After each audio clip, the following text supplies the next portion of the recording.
Hello, എല്ലാവർക്കും എയ്മെറ്റ് SSLC എന്ന YouTube ചാനലിലേക്ക് സ്വാഗതം. നാളെ നിങ്ങളുടെ ബയോളജി എക്സാം ആയതുകൊണ്ട് തന്നെ അതിന് നമ്മൾ പ്രിപ്പയർ ചെയ്തിരിക്കുന്ന ഒരു ക്വസ്റ്റ്യൻ അനാലിസിസ് ആണ്. നമ്മൾ ഇനി അങ്ങോട്ടുള്ള വളരെ പ്രധാനപ്പെട്ട എക്സാമുകൾ അഥവാ സയൻസ്, സോഷ്യൽ, മാത്സിൻ്റെ സമയത്ത് നമുക്ക് ചെയ്യാൻ പറ്റിയിട്ടില്ല. നെക്സ്റ്റ് എക്സാം മുതൽ നിങ്ങൾക്ക് ഈ പറയുന്ന ക്ലാസ്സുകളും അതേപോലെ തന്നെ എക്സാമുകളും ഒക്കെ നമ്മൾ അനലൈസ് ചെയ്യുന്നതായിരിക്കും. ഇന്ന് നമുക്ക് നാളെ എക്സാമുള്ള ബയോളജിയുടെ വളരെ പ്രധാനപ്പെട്ട ക്വസ്റ്റ്യൻസ് ഒന്ന് അനലൈസ് ചെയ്തു പോകാം. ഫസ്റ്റ് വൺ, പല സെക്ഷൻസ് ആയിട്ടായിരിക്കും നിങ്ങൾക്ക് കിട്ടുക. ഞാൻ ആ ഒരു പാറ്റേൺ അല്ല, വളരെ സിമ്പിളായിട്ട് നിങ്ങൾക്ക് പഠിക്കാവുന്ന കുറച്ച് കാര്യങ്ങൾ, അതോടൊപ്പം നിങ്ങൾ അഡീഷണൽ ആയിട്ട് ചില കാര്യങ്ങൾ ശ്രദ്ധിക്കേണ്ടതുണ്ടാകും. ആ കാര്യങ്ങൾ കൂടിയാണ് നമ്മളിവിടെ അനലൈസ് ചെയ്യുന്നത്. ഓക്കെ, അപ്പോൾ സെക്ഷൻ എയിൽ ഒരു വൺ വേർഡ് ക്വസ്റ്റ്യൻസ് വരാനുള്ള ചാൻസസ് ഉണ്ട്. Answer any 5 questions from 1 to 6. 1 മുതൽ 6 വരെ 6 ക്വസ്റ്റ്യൻസ് ഉണ്ട്. അതിൽ 5 എണ്ണം മാത്രം നിങ്ങൾ ചെയ്താൽ മതി. നിങ്ങളുടെ എക്സാമിൻ്റെ പാറ്റേൺ നിങ്ങൾക്ക് അറിയാം. ആദ്യം കൂൾ ഓഫ് ടൈം ഉണ്ട്. കൂൾ ഓഫ് ടൈമിൽ നിങ്ങൾ വായിച്ച് നിങ്ങൾ ഏതൊക്കെ ആൻസർ ചെയ്യുന്നുണ്ട് എന്ന് ഉറപ്പുവരുത്തുക. ചില സെക്ഷനിൽ ഇതുപോലെ ഒരുപാട് ക്വസ്റ്റ്യൻസ് ഉണ്ടാവും. നമ്മൾ വളരെ ലിമിറ്റഡ് ആയുള്ളത് എഴുതിയാൽ മതിയാകും. ഇവിടെ 6 ക്വസ്റ്റ്യൻസ് ഉണ്ട്, പക്ഷെ നമ്മൾ 5 എണ്ണം എഴുതിയാൽ മതി. നമ്മൾ 6 എണ്ണം എഴുതിയാൽ ഏറ്റവും ബെസ്റ്റ് ആൻസർ ആയിരിക്കും അവർ സെലക്ട് ചെയ്യുക. പക്ഷെ നമ്മൾ വെറുതെ ഒരു ക്വസ്റ്റ്യൻ അധികം എഴുതുമ്പം നമ്മളുടെ അത്രയും സമയം നഷ്ടപ്പെടും. ഇവിടെ നമ്മൾ 5 ക്വസ്റ്റ്യൻസ് ആണ് നമ്മളോട് ആൻസർ ചെയ്യാൻ പറഞ്ഞിരിക്കുന്നത്. 6 എണ്ണത്തിൽ ഓരോന്നിനും ഓരോ മാർക്ക് വീതമാണ്. നമുക്ക് എന്ത് ചെയ്യാം, ക്വസ്റ്റ്യൻ ഒന്ന് പരിശോധിച്ച് നോക്കാം. Identify the part of the eye that helps in focusing. നിങ്ങൾ ഓരോ ആൻസറിലും അതിൻ്റെ കീവേഡ് ശ്രദ്ധിച്ചോണം. In focusing light towards the retina. റെറ്റിനയിലേക്ക് പ്രകാശത്തെ കേന്ദ്രീകരിക്കാൻ സഹായിക്കുന്ന കണ്ണിൻ്റെ ഭാഗം ഏതാണ്? ചിലപ്പോൾ നിങ്ങൾക്ക് ഇത് ഓപ്ഷനായിട്ട് കിട്ടണം എന്ന് നിർബന്ധമില്ല. ചിലപ്പം ഇതൊരു ചോദ്യമായിട്ടായിരിക്കും വരിക. അപ്പോൾ കോർണിയയാണോ, പിപ്പിളാണോ, ലെൻസ് ആണോ, ഐറിസ് ആണോ? ഓക്കെ, ഇപ്പോൾ ഇവിടെ വളരെ സിമ്പിളായിട്ട് നിങ്ങൾ ആൻസർ പറയും. എന്താണ്? ലെൻസ് ആണ് എന്ന് നിങ്ങൾ പറയും. ഓക്കെ, അപ്പോൾ ഇവിടെ ഒരു കണ്ണുമായി ബന്ധപ്പെട്ട ഒരു കാര്യമാണ്. ലെൻസ് ആണ് ഇവിടുത്തെ ശരി ഉത്തരം അല്ലേ? അപ്പോൾ എന്താണ്, റെറ്റിനയിലേക്ക് ലൈറ്റിനെ ഫോക്കസ് ചെയ്യുന്നത്, അല്ലെങ്കിൽ എന്താണ്, മീൻസ് ലൈറ്റ് പല രീതിയിലായിരിക്കും കണ്ണിൽ വരുന്നത്. അതെല്ലാം ഫോക്കസ് ചെയ്ത് റെറ്റിനയിൽ എത്തിയാലേ നമുക്ക് കാണാൻ പറ്റുകയുള്ളൂ. അതാണ് നിങ്ങൾ ദൃഷ്ടി, അതേപോലെ തന്നെ ദീർഘദൃഷ്ടി, ലോങ് സൈറ്റ്, ഷോർട്ട് സൈറ്റ് എന്നൊക്കെ പറയുന്നത് ആ റെറ്റിനയിൽ ഫോക്കസ് ചെയ്യാൻ പറ്റാത്തത് കൊണ്ടാണ്. അപ്പൊ റെറ്റിനയിലേക്ക് പ്രകാശത്തെ, ലൈറ്റിനെ ഫോക്കസ് ചെയ്യുന്നത് ആരാണ്? ലെൻസ് ആണ്. ഓക്കെ, അപ്പോൾ while cornea refracts light, the lens is responsible for fine focusing. അത് നമുക്ക് മറ്റൊരു ക്വസ്റ്റ്യനിൽ നമ്മൾ ഈ ഒരു അക്കമഡേഷൻ എന്നുള്ള കാര്യം, കാരണം ലെൻസ് ആണല്ലോ നമ്മളുടെ ദൂരത്തുള്ള ഒരു ഒബ്ജക്റ്റിനെയും അതേപോലെ തന്നെ അടുത്തുള്ള ഒബ്ജക്റ്റിനെയും റെറ്റിനയിൽ അക്യുറേറ്റ് ആയിട്ട് ഫോക്കസ് ചെയ്യുന്നത് ആരാണ്? ലെൻസ് ആണ്. ഓക്കെ, നമ്മൾ മറ്റൊരു ക്വസ്റ്റ്യനിൽ ഡിസ്കസ് ചെയ്യുന്നുണ്ട്. ഇവിടെ നിങ്ങൾ ശ്രദ്ധിക്കേണ്ടത് ഈ ഒരു കണ്ണിൻ്റെ പിക്ചർ നിങ്ങൾ നന്നായി ഒന്ന് പഠിച്ചു വെക്കുക. കാരണം ഒരു പക്ഷേ എക്സാമിൽ ഇത് ഡയറക്റ്റ് ആയിട്ട് ഒരു പക്ഷെ വരക്കാൻ ചോദിക്കാം, അല്ലെങ്കിൽ നിങ്ങളോട് ഇതുമായി ബന്ധപ്പെട്ട ചോദ്യങ്ങൾ ചോദിക്കാം. നിങ്ങൾ ഇവിടെ ആദ്യം മനസ്സിലാക്കേണ്ടത്, ആദ്യം നമുക്ക് എന്ത് ചെയ്യുന്നുണ്ട്, ഈ കോർണിയ വരുന്നുണ്ട് അല്ലെ? കോർണിയ കഴിഞ്ഞാൽ നിങ്ങൾക്ക് വരുന്ന ഒരു സംഗതിയാണ് എന്ത് ചെയ്യുന്നത്? ഐറിസ് എന്ന് പറയും അല്ലെ? കോർണിയ ആദ്യം വരുന്നുണ്ട്. കോർണിയ വന്നതിന് ശേഷം, കോർണിയ എന്ന് പറയുന്നത് ഈ ഔട്ടർ ലെയർ ആണ്. പിന്നീട് നിങ്ങൾക്ക് വരുന്നതാണ് ഇവിടെ ഐറിസ് ഉണ്ട്. ഐറിസ് കഴിഞ്ഞിട്ട് ഐറിസിന്റെ സെൻട്രലിലുള്ള ഗ്യാപ്പാണ് പിപ്പിൾ. പിപ്പിൾ കഴിഞ്ഞിട്ടാണ് ലെൻസ് വരുന്നത്. ഈ എന്താണ്, കോർണിയയുടെയും ലെൻസിന്റെയും ഇടയിലുള്ള അറക്ക് നമ്മൾ പറയുന്ന പേരാണ് അക്വസ് അറ. ഇനി ലെൻസിന്റെയും റെറ്റിനയുടെയും ഇടയിലുള്ള അറക്ക് നമ്മൾ പറയുന്ന പേരാണ് വിട്രിയസ് അറ. പിന്നെ ബാക്കിയുള്ള കാര്യങ്ങളൊക്കെ നിങ്ങൾക്ക് അറിയാം. ഇവിടെ ഈ ലെൻസിനെ അക്കമഡേറ്റ് ചെയ്യാൻ ഹെൽപ്പ് ചെയ്യുന്നതാണ് സിലിയറി പേശി എന്ന് പറയുന്നത്. പിന്നെ കണ്ണ് 3 പാറ്റേൺ ആയിട്ടാണ്. ഏറ്റവും ഔട്ടർ ലെയർ ദൃഢപടലം എന്ന് പറയും, സ്ക്ലറ. അതിൻ്റെ സെൻട്രലുള്ളത് രക്തപടലം, കൊറോയിഡ്. ദെൻ ഏറ്റവും മീൻസ് ഉള്ളിലുള്ളത് റെറ്റിന. അവിടെയാണല്ലോ ഈ പറയുന്ന സംവിധാനങ്ങൾ കാണുന്നത്. പിന്നെ ഈ നാഡികൾ ചേരുന്ന സ്ഥലത്തെ നമ്മൾ എന്ത് പറയും? അന്ധബിന്ദു എന്ന് പറയും. കാരണം ഈ നാഡികൾ ജോയിൻ ചെയ്യുന്ന സ്ഥലത്തെയാണ് നമ്മൾ അന്ധബിന്ദു എന്ന് പറയുന്നത്. പിന്നെ ഈ പറയുന്ന റെറ്റിനയെ ഇവര് പിന്നെ ഗാംഗ്ലിയോൺ കേശപേശി, അതേപോലെ തന്നെ ബൈപോളാർ കോശപാളി, സോറി, ഗാംഗ്ലിയോൺ കോശപാളി, പിന്നെ പ്രകാശഗ്രാഹികളുടെ പാളി, റോഡ്സ് കോൺ സെൽസ് ഒക്കെ ഉള്ളത് പറയുന്നുണ്ട്. അപ്പൊ ജസ്റ്റ് ഈ ഒരു പിക്ചർ നിങ്ങൾ എന്ത് ചെയ്യുക, ഒന്ന് മൈൻഡിൽ ഉണ്ടാവുക. ഇംഗ്ലീഷ് കുട്ടികൾക്ക് വേണ്ടി ഒന്ന് പറയാണ്. ഏറ്റവും ഔട്ടർ ലെയർ 3 ലെയർ ആയിട്ടാണ് പറയുന്നത്. Outer layer sclera, then the choroid is the central layer and the utmost inner layer is called retina. Then ഇവിടെ സ്റ്റാർട്ടിങ്ങിൽ നമുക്ക് ഔട്ടർ ലെയറിൽ വരുന്നത് കോർണിയയാണ്. കോർണിയക്കും ലെൻസിനും ഇടയിലുള്ള ആ ഒരു ഗ്യാപ്പിനെയാണ് നമ്മൾ അക്വസ് ചാമ്പർ എന്ന് പറയുന്നത്. പിന്നെ ലെൻസിന്റെ തൊട്ടു മുമ്പിലായിട്ട് ഐറിസ് ഉണ്ട്. ഐറിസിന്റെ ആ ഒരു സെൻട്രലുള്ള ഗ്യാപ്പിനെയാണ് നമ്മൾ പിപ്പിൾ എന്ന് പറയുന്നത്. ദെൻ ലെൻസ് ഉണ്ട്. ലെൻസ് നമ്മളിപ്പോൾ ആൻസറിൽ പറഞ്ഞു, ലെൻസ് ആണ് എന്ത് ചെയ്യുന്നത്, പുറത്തുള്ള ലൈറ്റിനെ റെറ്റിനയിലേക്ക് ഫോക്കസ് ചെയ്യാൻ ഹെൽപ്പ് ചെയ്യുന്നത്. ദെൻ ഇവിടെ വിട്രസ് ചാമ്പർ ഉണ്ട്. പിന്നെ യെല്ലോ സ്പോട്ട്, നമുക്ക് ഏറ്റവും കൂടുതൽ കാഴ്ച കിട്ടുന്നത് ബ്ലൈൻഡ് സ്പോട്ട്. ബ്ലൈൻഡ് സ്പോട്ടിൽ ഒരു സംഗതി വന്നാൽ നമുക്ക് കാഴ്ച തീരെ സാധ്യമാകില്ല. പിന്നെ ഓപ്റ്റിക് നെർവ്. അപ്പൊ ഇത്രയും കാര്യങ്ങൾ ഇതിൽ ശ്രദ്ധിക്കുക. Second question, which among the following is related to the sense of balance? നമ്മളുടെ ശരീര തുലന നില എന്ന് പറയും ബാലൻസ്. ബാലൻസുമായി ബന്ധപ്പെട്ടതാരാണ്? കോച്ച്ലിയാണോ, വെസ്റ്റിബ്യൂൾ ആണോ, ഓഡിറ്ററി നെർവ് ആണോ, അല്ലെങ്കിൽ ഇയർ പിന, ചെവി തടം എന്നൊക്കെ പറയാം. അപ്പൊ ഇത് ഏതാണ് നമ്മളുടെ ഇപ്പൊ ചെവി എന്ന് പറയുമ്പോൾ കേൾക്കുക എന്നുള്ളത് മാത്രമല്ല, നമ്മളുടെ ശരീരത്തിന്റെ ബാലൻസ്. ചിലപ്പോൾ ചെവിക്ക് അടി കിട്ടിയാലൊക്കെ നമ്മളെ ബാലൻസ് പോയി എന്നൊക്കെ പലരും പറയാറുണ്ട്. അതിന്റെ കാരണം എന്താണ്? ചെവിക്ക് കേൾക്കുക എന്നുള്ളതിനോടൊപ്പം തന്നെ ശരീരത്തിന്റെ ബാലൻസ് മെയിൻറ്റെയിൻ ചെയ്യുക. അതിൽ വെസ്റ്റിബ്യൂൾ ആണ്. വെസ്റ്റിബ്യൂൾ മാത്രമല്ല, സെമി സർക്കുലാർ കനാൽ എന്ത് ചെയ്യുന്നുണ്ട്, ശരീരത്തിന്റെ ബാലൻസ് മെയിൻറ്റെയിൻ ചെയ്യുന്നുണ്ട്. But vestibule is key for static balance. നമ്മളുടെ സ്റ്റാറ്റിക് ബാലൻസ് മെയിൻറ്റെയിൻ ചെയ്യുന്നത് ആരാണ്? വെസ്റ്റിബ്യൂൾ ആണ്. Okay, clear. അടുത്ത ക്വസ്റ്റ്യൻ നോക്കാം. അപ്പൊ ഇവിടെയും നിങ്ങൾ എന്ത് ചെയ്യണം, ഈ ഒരു ചെവിയുടെ ആ ഒരു ഘടന, അതിന്റെ ഭാഗങ്ങളൊക്കെ പഠിച്ചു വെക്കുക. ചെവിയെ നമ്മൾ 3 ഭാഗമായിട്ടാണ്, ബാഹ്യകർണം, മധ്യകർണം ആൻഡ് ആന്തരകർണം എന്ന് പറയും, അല്ലെ? ഇവിടെ ചെവിക്കുടയുണ്ട് ബാഹ്യകർണത്തിൽ.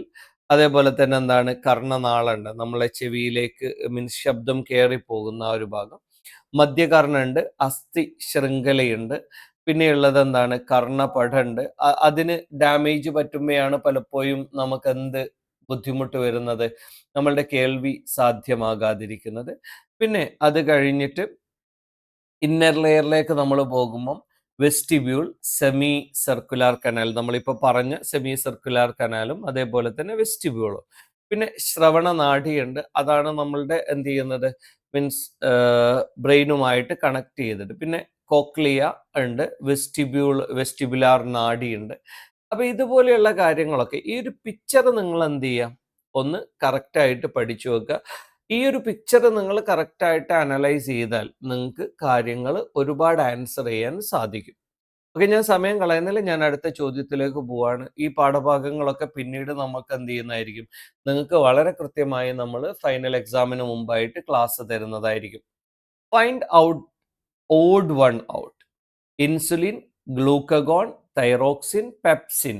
ഇതിൽ കൂട്ടത്തിൽ പെടാത്തത് ഏതാണ് എന്നതാണ് ചോദ്യം. Insulin, glucagon, thyroxine and pepsin. ഇതിൽ കൂട്ടത്തിൽ പെടാത്തത് എന്നാൽ, കൂട്ടത്തിൽ പെടാത്തത് എന്ന് പറയുമ്പോൾ അല്ലെങ്കിൽ ഓഡ് വൺ എന്ന് പറയുമ്പം ബാക്കിയുള്ളതിനെല്ലാം ഒരു പെക്യുലാരിറ്റി ഉണ്ടാവണം, ഇതിന് മാത്രം ആ പെക്യുലാരിറ്റി ഇല്ലാതിരിക്കണം. പെപ്സിൻ അല്ലെ, ഇതൊരു എൻസൈം ആണ്. Others are hormones. ഇത് നിങ്ങൾ പാഠഭാഗം വായിച്ചു പോകുമ്പോൾ ബേസിക് ആയിട്ട് നിങ്ങൾക്ക് മനസ്സിലാകുന്ന ഫാക്റ്റുകളാണ്. Okay, clear. നമ്മൾ നെക്സ്റ്റ് ക്വസ്റ്റ്യനിലേക്ക് പോവാണ്. The fluid found between the lens and retina is.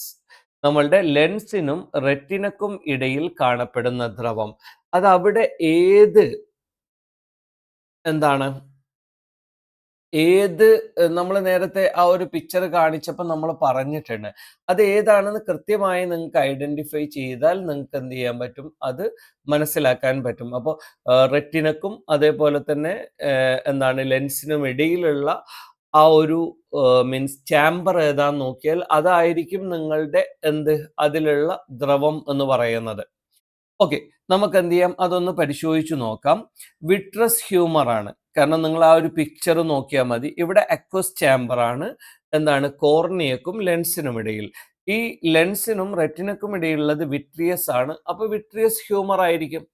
അപ്പൊ ഈ ഒരു പിക്ചർ അതാ ഞാൻ ആദ്യമേ പറഞ്ഞത്. നിങ്ങൾ ഈ ഒരു പിക്ചർ കൃത്യമായി ഞാൻ ആദ്യം കാണിച്ച കണ്ണിന്റെ ആ ഒരു പിക്ചർ നിങ്ങൾ കൃത്യമായ രീതിയിൽ ഒന്ന് പഠിച്ചു വെച്ചാൽ നിങ്ങൾക്ക് ഒരുപാട് ആൻസർ ചെയ്യാൻ സാധിക്കും. ഓക്കെ. ഇത് നമ്മളൊരു പോസിബിൾ അസംഷൻ ആണ്. നാളത്തെ എക്സാമിന് ഇതല്ലാത്ത ക്വസ്റ്റ്യൻസ് വന്നാലും നിങ്ങൾക്ക് ആൻസർ ചെയ്യാൻ പറ്റണം. അതുകൊണ്ടാണ് നമ്മൾ ഇത്രയും ഡീറ്റെയിൽ ആയിട്ട് എക്സ്പ്ലെയിൻ ചെയ്യുന്നത്. ഓക്കെ. ഇപ്പം നമ്മൾ പറഞ്ഞിരിക്കുന്ന വളരെ പ്രധാനപ്പെട്ട ഫാക്റ്റുകൾ നിങ്ങൾക്ക് മനസ്സിലായല്ലോ. ആ ഒരു പിക്ചർ പഠിച്ചാൽ നിങ്ങൾക്ക് ഇതിനൊക്കെ ആൻസർ ചെയ്യാൻ സാധിക്കും. ഇനി അടുത്ത question, name the photo receptor cells that help see in dim light. മങ്ങിയ വെളിച്ചത്തിൽ നമ്മെ കാണാൻ സഹായിക്കുന്ന പ്രകാശഗ്രാഹി കോശങ്ങൾ ഏതൊക്കെയാണ്? ഇവിടെ രണ്ട് രീതിയിൽ, ഒന്ന് കോൺ കോശം, രണ്ടാമത്തേത് എന്താണ്? റോഡ് കോശങ്ങൾ അല്ലെ. അപ്പൊ ഈ രണ്ട് rod cells and cone cells ആണുള്ളത്. ഏതെങ്കിലും ഒന്ന് പഠിച്ചു വെച്ചാൽ മതി. ഒന്ന് നമ്മളെ മങ്ങിയ വെളിച്ചത്തിൽ കാണാൻ ഹെൽപ്പ് ചെയ്യുന്നതാണെങ്കിൽ മറ്റൊന്ന് നമ്മളെ കളറ് കാണാൻ ഹെൽപ്പ് ചെയ്യുന്നതാണ് അല്ലെ. ഓക്കെ. അപ്പൊ ഇവിടെ ഇവിടെ റോഡ് കോശങ്ങളും കോൺ കോശങ്ങളുമാണ് പ്രകാശഗ്രാഹികൾ എന്ന് പറയുന്നത് അല്ലെ. അപ്പോ ഇതിന്റെ ഒരു പ്രത്യേകത എന്ന് പറയുന്നത്, റോഡ് കോശങ്ങൾ 9 കോടിയിലധികവും എന്നാൽ കോൺ കോശങ്ങൾ 45 ലക്ഷവുമാണ്. റോഡ് കോശങ്ങളിലെ വർണ്ണകം റോഡോപ്സിനും കോൺ കോശങ്ങളിലെ വർണ്ണകം ഫോട്ടോപ്സിനുമാണ്. രണ്ട് വർണ്ണകങ്ങളും ഓപ്സിൻ എന്ന പ്രോട്ടീനും വൈറ്റമിൻ എയിൽ നിന്ന് രൂപപ്പെടുന്ന റെറ്റിനാലിൻ. ഇപ്പൊ രണ്ടിലും ഈ പറയുന്ന ഓപ്സിനും റെറ്റിനാലിനുമാണ് റോഡോപ്സിൻ ആയാലും ഫോട്ടോപ്സിൻ ആയാലും ഒക്കെ ഉള്ളത് അല്ലെ. അതേ സമയത്ത് ഈ രണ്ടിലും റെറ്റിനാലിന്റെ ഘടനയിൽ എന്ത് ചെയ്യുന്നുണ്ട്? വ്യത്യാസങ്ങൾ ഉണ്ട് എന്നതാണ്. അപ്പൊ ഇവിടെ നമ്മൾ പറഞ്ഞു, നമുക്ക് മങ്ങിയ വെളിച്ചത്തിൽ നമ്മൾ കാണാൻ സഹായിക്കുന്നത് റോഡ് സെൽസ് ആണ്. ഓക്കെ. അപ്പൊ ബേസിക് ആയിട്ട് റോഡ് സെൽസും കോൺ സെൽസും തമ്മിലുള്ള ഡിഫറൻസ് എന്താണ് എന്നുള്ളതൊന്ന് പഠിച്ചു വെക്കാം. നമുക്ക് അടുത്ത ചോദ്യം നോക്കാം. ഇവിടെ നമ്മൾ പറഞ്ഞിരിക്കുന്ന ഇംഗ്ലീഷുകാരും എന്ത് ചെയ്യുക? ഈ പറയുന്ന ഫാക്റ്റുകൾ ഒന്ന് ശ്രദ്ധിച്ചു പോവുക. Next one, identify the relation and fill in the blank. ഇപ്പൊ ഇവിടെ ഇത് ചിലപ്പോൾ ചോദിക്കാനുള്ള ഒരു ചാൻസ് ആണ്. പ്ലനേരിയ ഐസ്പോട്ട് ആണ്, ഹൗസ് ഫ്ലൈ.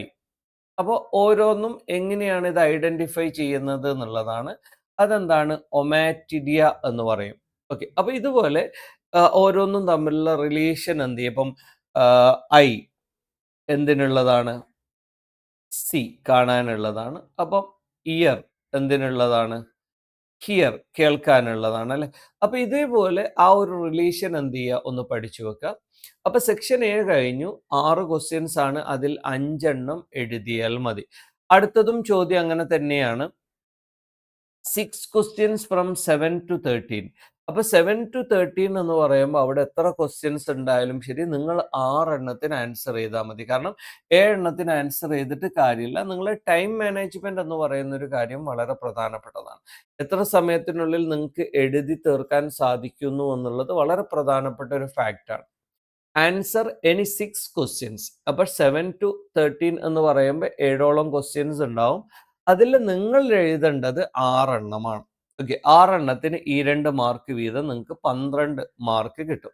നേരത്തെ 5 എണ്ണത്തിന് 10 മാർക്ക് കിട്ടി.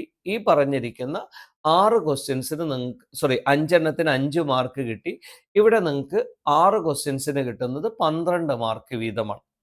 ഒന്നാമത്തെ ചോദ്യം, deficiency of vitamin A leads night blindness. നേരത്തെ നമ്മൾ പറഞ്ഞു റോഡ് സെൽസ് ആണ് എന്ത് ചെയ്യുന്നത്? നമ്മൾക്ക് മങ്ങിയ വെളിച്ചത്തിൽ കാണാൻ ഹെൽപ്പ് ചെയ്യുന്നത് എന്ന് പറഞ്ഞു അല്ലെ. അപ്പോൾ വൈറ്റമിൻ എയിൽ നിന്നുള്ള ഒരു സംവിധാനമാണ് അല്ലെ. നമ്മൾ നേരത്തെ പറഞ്ഞ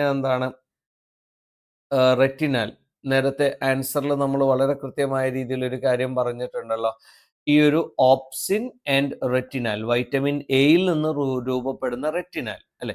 അപ്പൊ ഇതാണ് ഫോട്ടോപ്സിനും റോഡോപ്സിനും ഒക്കെ ഉള്ളത്. അപ്പോൾ ഇതിന്റെ ഒരു പ്രശ്നം എന്ന് പറയുന്നത് എന്താണ്?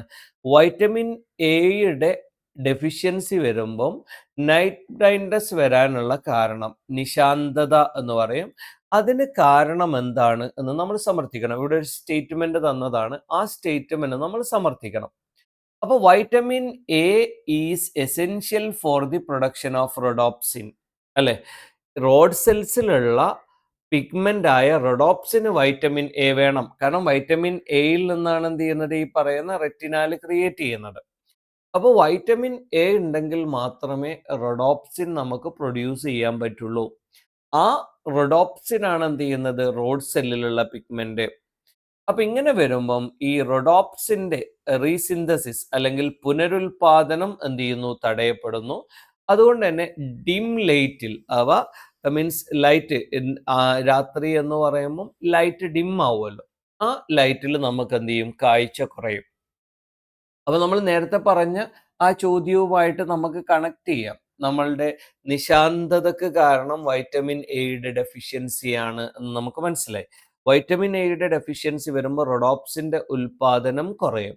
റൊഡോപ്സിന്റെ ഉൽപാദനം അഥവാ റൊഡോപ്സിൻ ആണ് അല്ലെങ്കിൽ റോഡ് സെൽസ് ആണ് നമ്മളെ എന്ത് ചെയ്യുന്നത്? ഈ ഒരു മങ്ങിയ വെളിച്ചത്തിൽ കാണാൻ ഹെൽപ്പ് ചെയ്യുന്നത്. ഓക്കെ, ക്ലിയർ ആണല്ലോ ഈ ഒരു ക്വസ്റ്റ്യൻ. ഇനി അടുത്ത question, classify the following hormones into 2 groups based on their function. താഴെ തന്നിരിക്കുന്ന ഹോർമോണുകളെ അവയുടെ ധർമ്മത്തിന്റെ അടിസ്ഥാനത്തിൽ നമ്മൾ 2 ഗ്രൂപ്പുകളായി തരംതിരിക്കണം.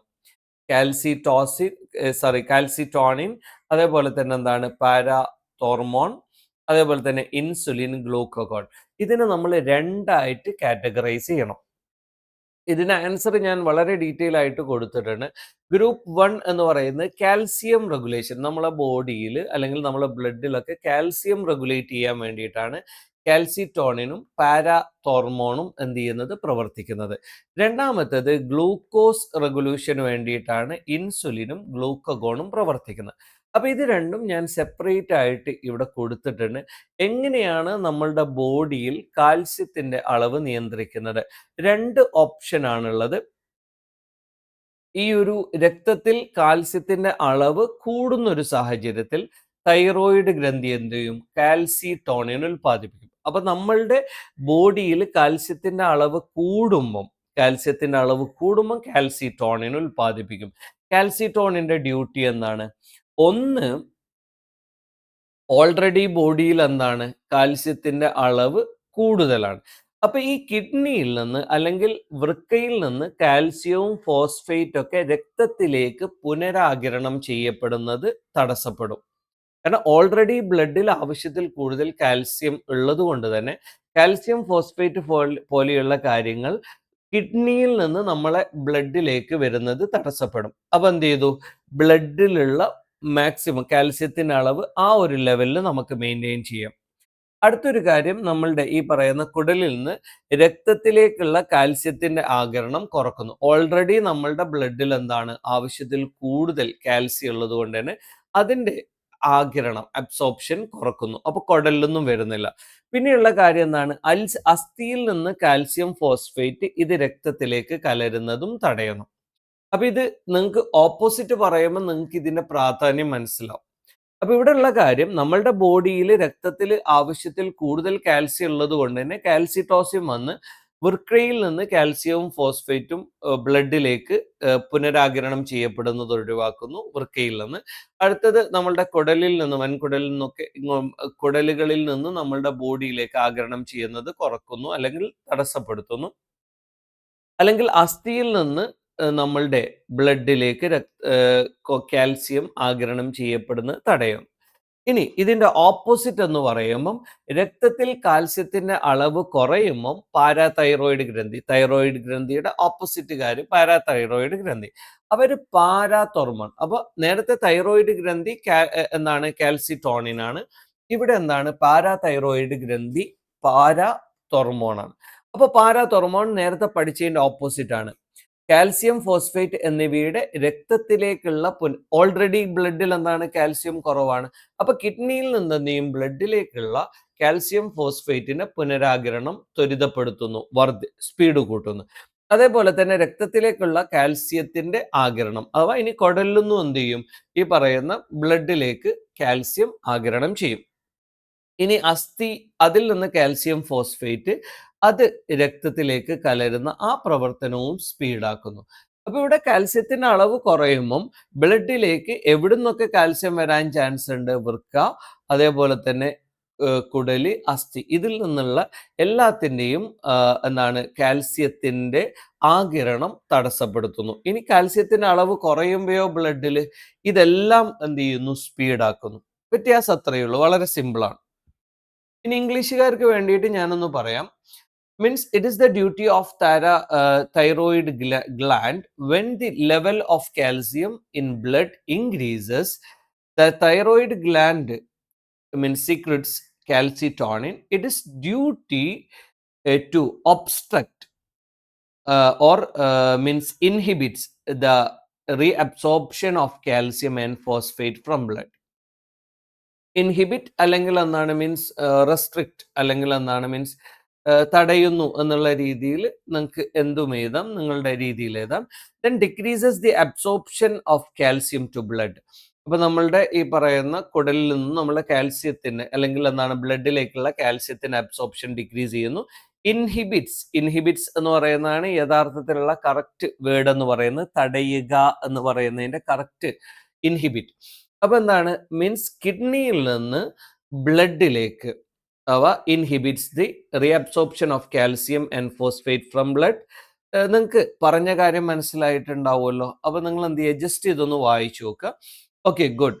ഇനി നേരെ തിരിച്ച്, when the level of calcium decreases in blood, the parathyroid gland secretes the parathormone.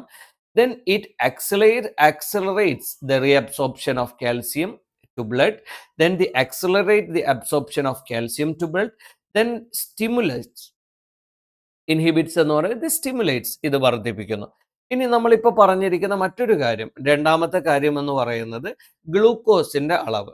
രണ്ട് ഓപ്ഷൻ ആണുള്ളത്. ഒന്ന്, ബ്ലഡിൽ ഒരു സാധാരണ എന്ന് പറയുമ്പോൾ 100 mg എല്ലാണ് എന്ത് ചെയ്യുന്നത്, സാധാരണ ഗ്ലൂക്കോസ് നില. അത് കൂടിക്കഴിഞ്ഞാൽ പാൻക്രിയാസിലെ ബീറ്റാ കോശങ്ങൾ ഇൻസുലിൻ പ്രൊഡ്യൂസ് ചെയ്യും.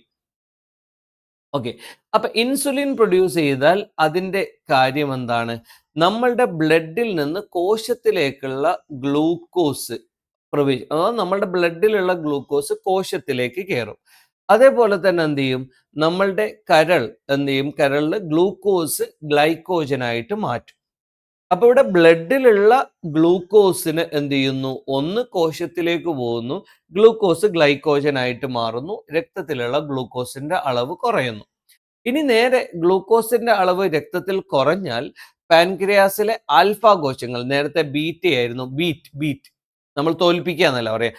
അപ്പൊ ഇവിടെ എന്താണ്, കൂടിയാൽ ബീറ്റ് ചെയ്തിട്ട് കുറക്കും. ഇനി കുറഞ്ഞാൽ ആൽഫ ഗ്ലൂക്കഗോൺ പ്രൊഡ്യൂസ് ചെയ്യും. എന്നിട്ട് എന്ത് ചെയ്യും, കരളില് ഈ പറയുന്ന ഗ്ലൈക്കോജൻ എന്തായിട്ട് മാറും, ഗ്ലൂക്കോസ് ആയിട്ട് മാറും അല്ലെ, അമിനോ ആസിഡ് ഒക്കെ പ്രവർത്തിച്ചിട്ട്. അപ്പൊ എന്ത് ചെയ്യുന്നു, രക്തത്തിൽ ഗ്ലൂക്കോസിന്റെ അളവ് കൂടുന്നു. അപ്പൊ ഇവിടെ ഇൻസുലിൻ ആണ് എന്ത് ചെയ്യുന്നത്, ബീറ്റാ കോശങ്ങൾ ഇൻസുലിൻ ആണ് എന്ത് ചെയ്യുന്നത്, രക്തത്തിൽ ഗ്ലൂക്കോസിന്റെ അളവ് കുറക്കുന്നത്. കൂട്ടുന്നത് ആരാണ്? ആൽഫ മീൻസ് പാൻക്രിയാസിലെ ആൽഫ കോശങ്ങൾ ഗ്ലൂക്കഗോൺ ആണ്. ഓക്കെ, ഇംഗ്ലീഷുകാർക്ക് വേണ്ടി പറയാണ്, when the glucose level in blood increases, beta cells of pancreas secretes insulin that speed up the entry of glucose into the cells or tissues. Then the glucose converted into glycogen. Then the blood glucose level decreases. When the level of glucose in blood decreases, alpha cells of pancreas secretes glucagon. Then in liver, the glycogen converts into glucose. That's the level of glucose in blood increases. ഇതാണ് രണ്ട് കാര്യങ്ങൾ. ഇനി അടുത്ത് നിങ്ങൾ 6 question ആണ് നിങ്ങളോട് answer ചെയ്യാൻ പറഞ്ഞത്. നിങ്ങൾക്ക് ഇഷ്ടമുള്ള 6 ചെയ്യാം. Observe the diagram of the neuron, write the functions of എന്താണ് ന്യൂറോണിന്റെ ചിത്രം കണ്ടിട്ട് അതിൽ തന്നിരിക്കുന്നത് എന്ത് ചെയ്യാൻ, ആക്സോണിന്റെയും ഡെൻഡ്രൈറ്റിന്റെയും ഫങ്ഷൻ എഴുതാനാണ് പറഞ്ഞിരിക്കുന്നത്.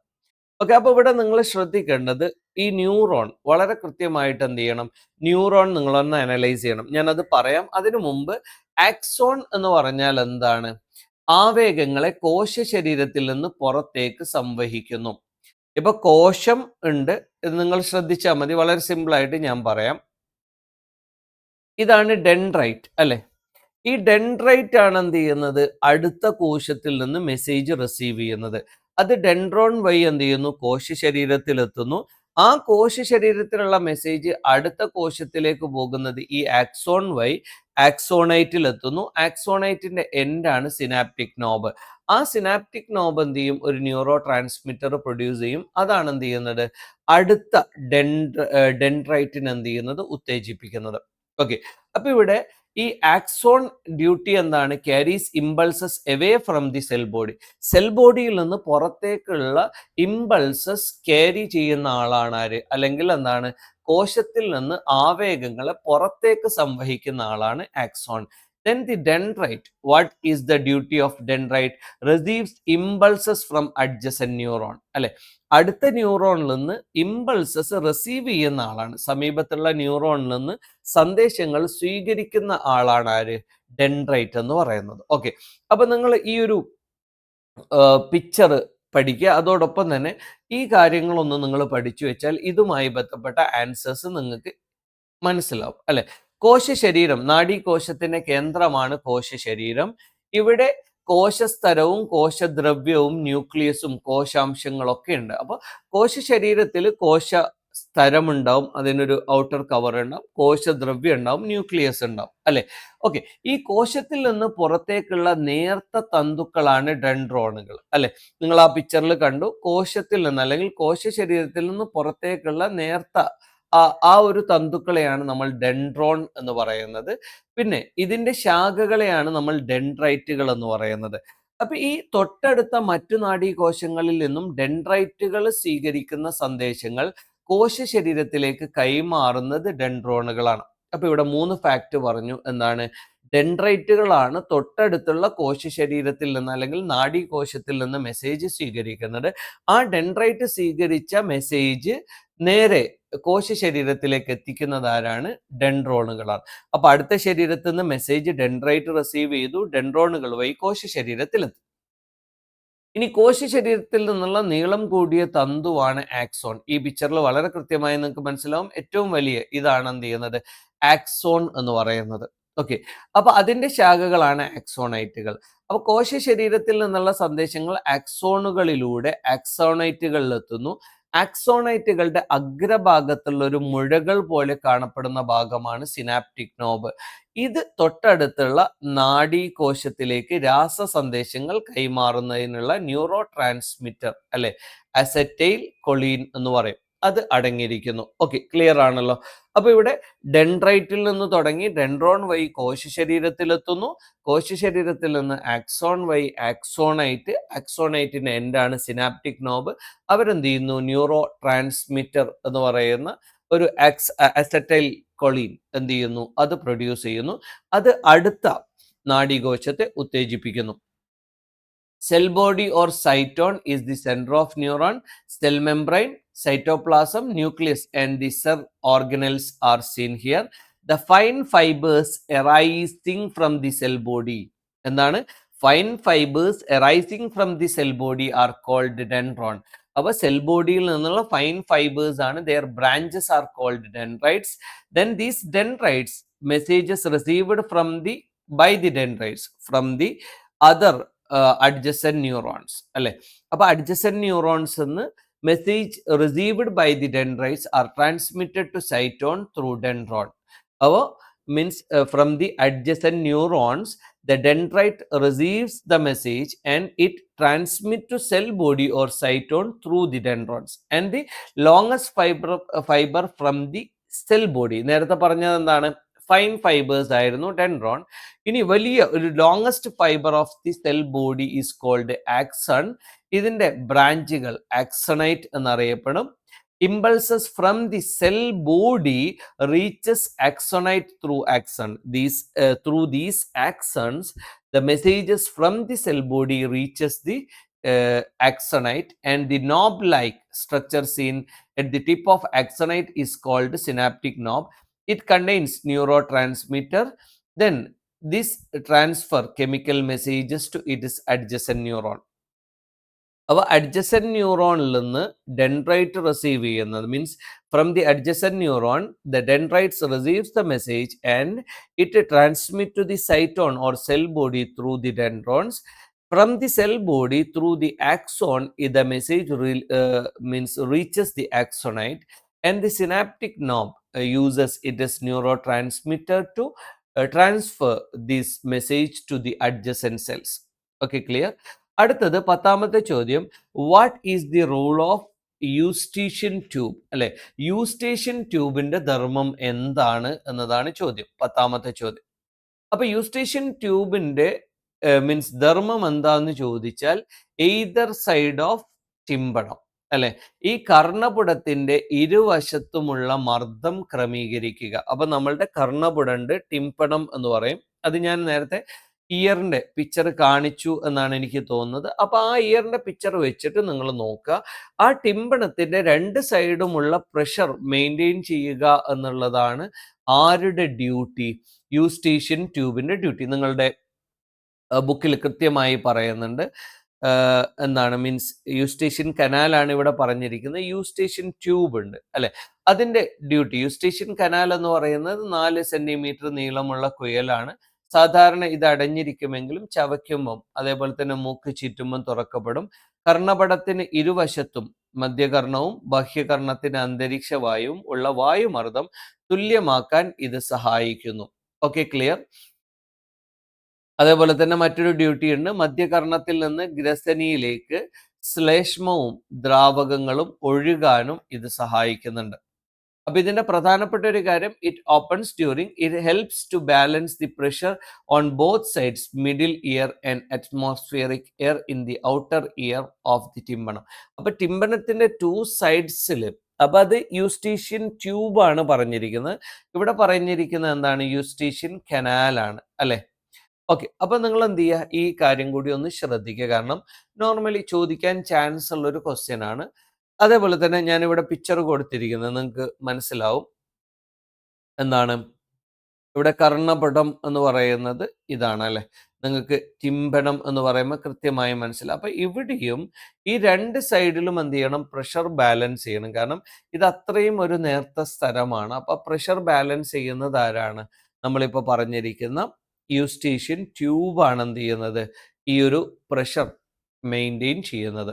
ഓക്കെ, അടുത്തൊരു കാര്യം, rod cells distinguish between rod cells and cone cells based on the pigment present. അതിൽ അടങ്ങിയിരിക്കുന്ന വർണ്ണവസ്തു നേരത്തെ നമ്മൾ ഓൾറെഡി ആദ്യത്തെ സെക്ഷനിൽ ക്വസ്റ്റ്യൻ ഡിസ്കസ് ചെയ്തപ്പം റോഡ് സെൽസിലെയും കോൺ സെൽസിലെയും പിഗ്മെന്റ് എന്താണ് എന്ന് നമ്മൾ പറഞ്ഞിട്ടുണ്ട്. അതിന്റെ അടിസ്ഥാനത്തിൽ ഇതിനെ മീൻസ് ഡിസ്റ്റിങ്വിഷ് എന്ത് ചെയ്യാൻ വേണ്ടിയിട്ടാണ്? വേർതിരിക്കാനാണ് പറഞ്ഞിരിക്കുന്നത്.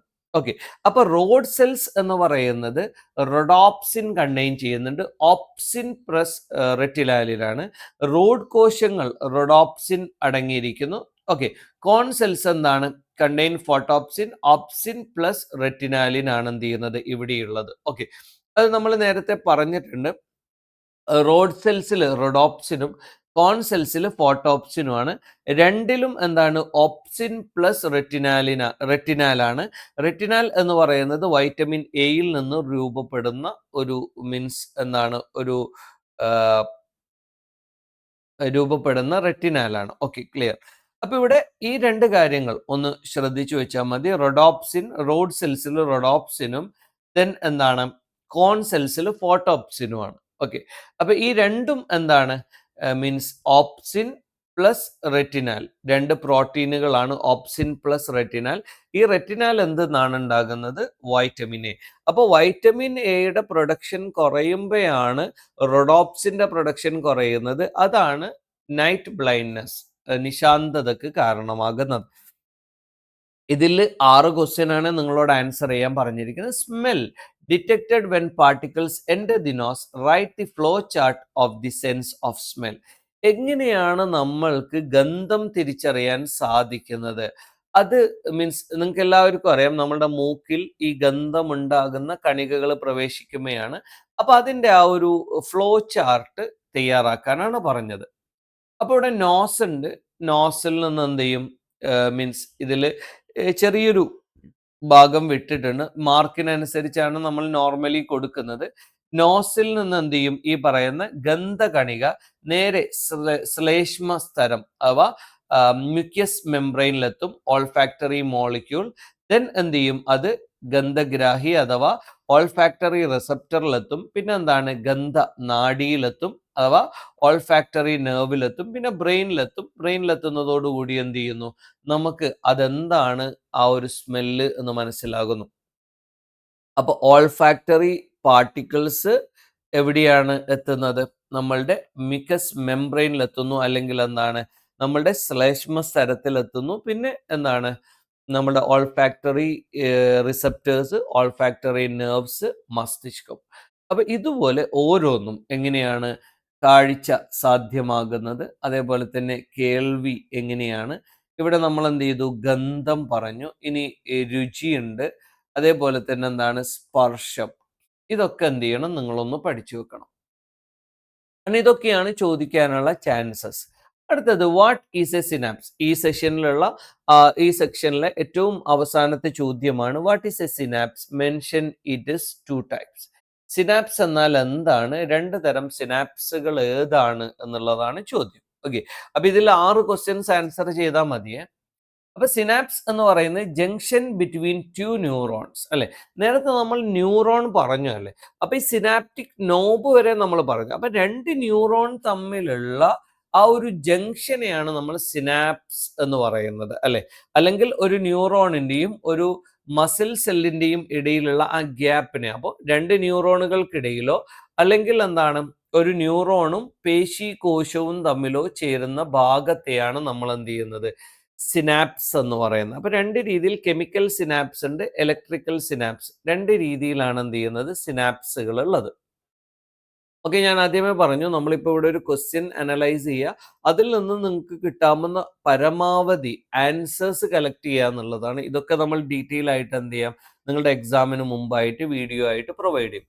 അപ്പോൾ ഒരു ന്യൂറോണിൽ നിന്ന് മറ്റൊന്നിലേക്ക് ആവേഗം കൈമാറുന്ന ഭാഗമാണ് സിനാപ്സ് എന്ന് പറയുന്നത് അല്ലെ. അപ്പൊ സിനാപ്സ് എന്ന് പറയുമ്പോൾ നമ്മൾ പറഞ്ഞു 2 ന്യൂറോണുകൾക്കിടയിലോ അല്ലെങ്കിൽ ഒരു ന്യൂറോണിനും അതേപോലെ തന്നെ എന്താണ് ഒരു പേശി കോശത്തിനും ഇടയിലുള്ള ഗ്യാപ്പിനെയാണ് നമ്മൾ എന്ത് പറയുന്നത്? സിനാപ്സ്. ഇവിടെ നിങ്ങൾ 3 കാര്യങ്ങൾ ശ്രദ്ധിക്കണം. ഒന്ന് സിനാപ്റ്റിക് നോബ് എന്ന് പറയും അല്ലെ. ഈ പറയുന്ന ആക്സോണൈറ്റിന്റെ അഗ്രഭാഗം അവിടെ എന്ത് ചെയ്യും? ന്യൂറോ ട്രാൻസ്മിറ്ററുകൾ ഉണ്ടാവും. ഓക്കെ, അപ്പൊ അതിനെയാണ് നമ്മൾ സിനാപ്റ്റിക് നോബ് എന്ന് പറയുന്നത് അല്ലെ. ഓക്കെ, അപ്പൊ അവിടെ എന്ത് ചെയ്യും? ഈ പറയുന്ന ന്യൂറോ ട്രാൻസ്മിറ്ററുകൾ നിറഞ്ഞ വെസിക്കിളുകളുള്ള ആക്സോണൈറ്റിന്റെ അഗ്രഭാഗത്തെയാണ് നമ്മൾ സിനാപ്റ്റിക് നോബ് എന്ന് പറഞ്ഞത്. ഓക്കെ, അപ്പൊ ഈ സിനാപ്റ്റിക് നോബ് എന്ത് ചെയ്യും? ഇവിടെ ന്യൂറോ ട്രാൻസ്മിറ്റർ അല്ലെ, ഈ സിനാപ്റ്റിക് വിടവ് ഉണ്ടാവും. ന്യൂറോണുകൾക്കിടയിലുള്ള ചെറിയ വിടവിനെയാണ്. അപ്പൊ സിനാപ്സ് എന്ന് പറയുന്നത് 2 ന്യൂറോണുകൾക്കിടയിലുള്ള ഒരു ഗ്യാപ്പാണ്. അപ്പൊ സിനാപ്റ്റിക് ക്ലെഫ്റ്റ് എന്ന് പറയും. ന്യൂറോണുകൾക്കിടയിലുള്ള ചെറിയ വിടവാണ്. സിനാപ്റ്റിക് സ്തരം എന്ന് പറയും. എന്താണ്? ന്യൂറോ ട്രാൻസ്മിറ്ററുകളെ സ്വീകരിക്കുന്ന റിസപ്റ്ററുകളുള്ള ഡെൻഡ്രൈറ്റിന്റെ അഗ്രഭാഗം. അപ്പൊ ഡെൻഡ്രൈറ്റ് ആണല്ലോ എന്ത് ചെയ്യുന്നത്? ഈ ന്യൂറോ ട്രാൻസ്മിറ്ററിൽ നിന്ന് ഈ ഒരു മെസ്സേജ് റിസീവ് ചെയ്യുന്നത്. അപ്പം എന്താണ് പോസ്റ്റ് സിനാപ്റ്റിക് എന്താണ് സ്തരം, മെംബ്രെയിൻ. ഓക്കെ, അപ്പൊ ഈ 3 കാര്യങ്ങളൂടി ഇവിടെ നിങ്ങളൊന്ന് പഠിച്ചു വെക്കുക. Synaptic knob, it is the tip of the axonite. Axon അല്ല, ആക്സോണൈറ്റ് ആണ്. Contains vesicles filled with neurotransmitter. അപ്പൊ ഈ ആക്സോണൈറ്റിന്റെ അഗ്രത്തിലുള്ള synaptic knob, it contains what? Neurotransmitter. Then the synaptic cleft, the small gap between neurons ആണ്. ഇതാണ് synaptic vesicle എന്ന് പറയുന്നത് അല്ലെ. അപ്പൊ ഈ സിനാപ്റ്റിക് വിസിലാണ് ന്യൂറോ ട്രാൻസ്മിറ്റർ ഉള്ളത്. ഓക്കെ, അപ്പൊ ഈ ന്യൂറോ ട്രാൻസ്മിറ്റർ എന്ത് ചെയ്യും? റിലീസ് ചെയ്യും. അപ്പൊ ഈ ഒരു പോസ്റ്റ് സിനാപ്റ്റിക് മെംബ്രെയിൻ എന്ന് പറയും എന്താണ്? The tip of the dendrite which contains receptor. അപ്പൊ ഇതാണ് സിനാപ്റ്റിക് നോബിലുള്ള ആ ഒരു പോസ്റ്റ് സിനാപ്റ്റിക് മെംബ്രെയിൻ. ഒന്നുകൂടി പറയാം, ഇതാണ് സിനാപ്റ്റിക് വെസിൽ. ഇതിലായിരിക്കും ന്യൂറോ ട്രാൻസ്മിറ്റർ ഉള്ളത്. ഇത് എന്ത് ചെയ്യും? ഈ പറയുന്ന സിനാപ്റ്റിക് വിടവിലേക്ക് എന്ത് ചെയ്യും? മീൻസ് സീക്രട്ട് ചെയ്യും. അവിടുന്ന് ഈ പറയുന്ന എന്താണ് മീൻസ് ഡെൻഡ്രൈറ്റിന്റെ അഗ്രഭാഗത്തുള്ള ഈ ന്യൂറോ ട്രാൻസ്മിറ്ററുകൾ സ്വീകരിക്കുന്ന അതിനെയാണ് നമ്മൾ എന്ത് ചെയ്യുന്നത്, പോസ്റ്റ് സിനാപ്റ്റിക് സ്ഥലം എന്ന് പറയുന്നത്. Okay, clear? അപ്പൊ ഇത്രയും കാര്യങ്ങൾ ഓക്കെ ആണല്ലോ. അപ്പൊ സെക്ഷൻ 2 നമുക്ക് ആദ്യത്തെ 5 മാർക്ക് പ്ലസ് 12 മാർക്സ് എത്രയായി, 17 മാർക്സ് കിട്ടി അല്ലെ. അപ്പൊ ആദ്യത്തേതിൽ 5 എണ്ണം എഴുതിയാൽ മതി, രണ്ടാമത്തേതിൽ 6 എണ്ണം എഴുതിയാൽ മതി. Then any 5 questions from 14 to 20. 14 to 20 എന്ന് പറയുമ്പോൾ ഓൾമോസ്റ്റ് 7 ക്വസ്റ്റ്യൻസ് ഉണ്ടാവും അല്ലെ. 14 to 20 എന്ന് പറയുമ്പോൾ 7 ക്വസ്റ്റ്യൻസ് ഉണ്ടാവും. അതിൽ 5 എഴുതിയാൽ മതി. ഓരോന്നിനും എന്താണ് 3 മാർക്ക് വീതമാണ്, 15 മാർക്ക്. അപ്പൊ ഇതുകൂടി നമ്മൾ എഴുതിയാൽ നമുക്ക് എന്ത് ചെയ്തു, 17 പ്ലസ് 15 എത്ര മാർക്ക് കിട്ടി, 32 മാർക്ക് കിട്ടും. അപ്പൊ സെക്ഷൻ സി നമുക്കൊന്ന് ഡിസ്കസ് ചെയ്ത് നോക്കാം. 7 ക്വസ്റ്റ്യൻസ് ഉണ്ടാവും, 5 ക്വസ്റ്റ്യൻസ് മതി. Rearrange the column B C in accordance with a എന്നുള്ള കോളത്തിനനുസരിച്ച് എന്ത് ചെയ്യുക, ബിയും സിയും നമ്മൾ എന്ത് ചെയ്യുക, കൃത്യമായ രീതിയിൽ ഒന്ന് അനലൈസ് ചെയ്ത് വെക്കുക. അതാണ് ഇവിടെ നമ്മൾ ശ്രദ്ധിക്കേണ്ട കാര്യം. ഓക്കെ, അപ്പൊ ഇവിടെ കോച്ച്ലി ഉണ്ട്, സെമി സർക്കുലാർ കനാൽ ഉണ്ട്, വെസ്റ്റിബ്യൂൾ ഉണ്ട്. ബിയിൽ ബോഡി ബാലൻസ് ഉണ്ട്, ഹിയറിംഗ് ഉണ്ട്, ബോഡി മൂവ്മെന്റ് ഉണ്ട്, ഓട്ടോലിത്ത് ഉണ്ട്, ഹെയർ സെൽസ് ഉണ്ട്, എൻഡോലിംഫ് മൂവ്മെന്റ് ഉണ്ട്. ഓക്കെ, ഞാൻ ഇതിന്റെ ആൻസർ എന്ത് ചെയ്യും, മീൻസ് ഇത് ക്വസ്റ്റ്യൻ തന്നെ കൊടുത്താണ്, ഞാൻ ഇവിടെ ആൻസർ മാറ്റിയിട്ടുണ്ട്. ഓക്കെ, അപ്പൊ ഈ ഒരു ഭാഗം നിങ്ങൾ എന്ത് ചെയ്താൽ മതി, ജസ്റ്റ് ഒന്ന് അങ്ങ് നെവർ മൈൻഡ് ആയിട്ട് വിട്ടാൽ മതി. നമുക്ക് എന്ത് ചെയ്യാം, ആൻസർ ഒന്ന് പരിശോധിച്ച് നോക്കാം. ആൻസർ ഭാഗം എ അല്ലെങ്കിൽ പാർട്ട് 1 കോച്ചിലിയ. കോച്ചിലിയക്ക് ഇക്വലന്റ് ആയിട്ട് ഓപ്പോസിറ്റ് സൈഡിലുള്ളത് ആരാണ്, ഹിയറിംഗ് ആണ് അല്ലെ. അപ്പൊ കോച്ചിലിയുടെ അല്ലെങ്കിൽ കോക്ലിയ എന്ന് പറയും, അതിന്റെ ഫങ്ഷൻ എന്താണ്, കേൾവി. ഹിയറിംഗ് എന്ന് പറയുന്നതാണ് അതിന്റെ ഫങ്ഷൻ. അതിന്റെ ഫീച്ചർ എന്താണ്, അതിൽ ഈ പറയുന്ന ഹെയർ സെൽസ് ഉണ്ടാവും, auditory receptors that detect sound vibration detect ചെയ്യുന്ന എന്ത് ചെയ്യും, എന്താണ്, ഹെയർ സെൽസ് ഉണ്ടാവും. അപ്പൊ cochlea, hearing and hair cells എന്ന് പറയുന്നതാണ് ആദ്യത്തേത്. രണ്ടാമത്തെ സെമി സർക്കുലാർ കനാൽ, നമ്മൾ നേരത്തെ പറഞ്ഞിട്ടുണ്ട്, കറക്റ്റ് ബോഡി ബാലൻസ് അല്ല, ബോഡി മൂവ്മെന്റിനെയാണ് എന്ത് ചെയ്യുന്നത്, ഹെൽപ്പ് ചെയ്യുന്നത് അല്ലെ, അല്ലെങ്കിൽ എന്താണ്, ഒരു റാഷണൽ ബാലൻസ് എന്ന് വേണമെങ്കിൽ പറയാം. ഇതിന്റെ ഒരു പ്രത്യേകത എന്ന് പറയുന്നത് എൻഡോലിംഫ് മൂവ്മെന്റ് ആണ് അല്ലെ. അപ്പൊ നമ്മളുടെ ഈ പറയുന്ന കനാലിലുള്ള ആ ഒരു ഫ്ലൂയിഡ് ആണ് എൻഡോലിംഫ് അല്ലെ. അപ്പൊ നമ്മളുടെ ഹെഡ് മൂവ്മെന്റിന്റെ ഡിറക്ഷൻ നമ്മൾ മനസ്സിലാക്കുന്നത് എന്താണ്, ഈ എൻഡോലിംഫ് എന്ന് പറയുന്ന ഒരു ഫ്ലൂയിഡ് അല്ലെ. അപ്പൊ ആ ഒരു ഫ്ലൂയിഡിന്റെ മൂവ്മെന്റ്, അപ്പൊ അതിന്റെ ബാലൻസ് വെച്ച്, ഇപ്പൊ നമ്മൾ സാധാരണ ഒരു ബോട്ടിൽ വെച്ചാൽ ആ ബോട്ടിലിന്റെ വെള്ളത്തിന്റെ ചെരിവ് വെച്ചിട്ട് ഇത് എങ്ങോട്ടാണ് ചെരിയുന്നത് നമുക്ക് ഐഡന്റിഫൈ ചെയ്യാൻ പറ്റും. അതേപോലെ അടുത്തത് വെസ്റ്റിബ്യൂൾ. വെസ്റ്റിബ്യൂൾ നമ്മൾ ആദ്യമേ പറഞ്ഞു ബോഡി ബാലൻസ് ആണ് എന്ന് ആദ്യമേ പറഞ്ഞിട്ടുണ്ട്. അതിൻ്റെ ഒരു പ്രത്യേകതയാണ് ഓട്ടോലിത്ത് എന്ന് പറയും, കാൽസ്യം കാർബണേറ്റ് പാർട്ടിക്കിൾസ് ഉണ്ടാവും. അതാണ് എന്ത് ചെയ്യുന്നത്, ഗ്രാവിറ്റിക്ക് അനുസരിച്ച് മൂവ് ചെയ്യുന്നത്. അതാണ് നമ്മളുടെ പൊസിഷൻ ഓഫ് ഹെഡ് ഡിറ്റക്ട് ചെയ്യാൻ സഹായിക്കുന്നത്. ഓക്കെ, അപ്പൊ ഇതുപോലെയുള്ള ഒരു മാച്ച് ഫോളോയിങ്ങിനുള്ള പോസിബിലിറ്റി വളരെ കൂടുതലാണ്. നിങ്ങൾ എന്ത് ചെയ്യുക, ജസ്റ്റ് ഒന്ന് പഠിച്ചു വെച്ചേക്കാം. അടുത്തൊരു ഫാക്ട് എന്ന് പറയുന്നത്, അടുത്ത ചോദ്യം, explain how the I focuses on distant and near object. Power of accommodation എന്ന് പറയും. അകലെയുള്ള അല്ലെങ്കിൽ അടുത്തുള്ള വസ്തുക്കളെ കാണാൻ കണ്ണ് എങ്ങനെയാണ് ക്രമീകരിക്കുന്നത്. അപ്പൊ നമുക്കറിയാം, നിയർ ഒബ്ജക്റ്റ് വരുമ്പം സിലിയറി മസിൽസ് കോൺട്രാക്ട് ചെയ്യും. അപ്പൊ എന്ത് ചെയ്യും, എന്താണ് സംഭവിക്കുന്നത്, ഡിസ്റ്റന്റ് ഒബ്ജക്റ്റ് കാണുമ്പം സിലിയറി മസിൽസ് റിലാക്സ് ചെയ്യും. അപ്പൊ എന്താണ് സംഭവിക്കുന്നത്.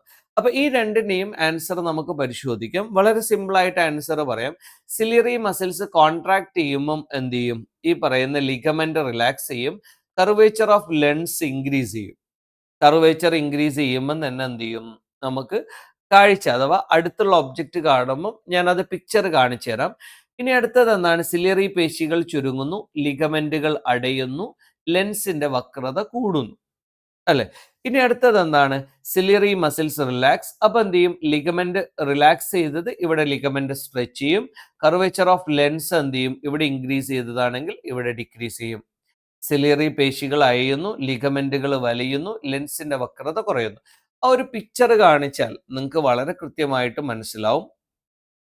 ഇപ്പൊ അകലെയുള്ള ഒരു വസ്തുവിനെ നോക്കുന്ന സമയത്ത് എന്താണ് സംഭവിക്കുന്നത്, സിലിയറി മസിൽസ് എന്താണ്? വിശ്രമാവസ്ഥയിലാണ് അല്ലെ.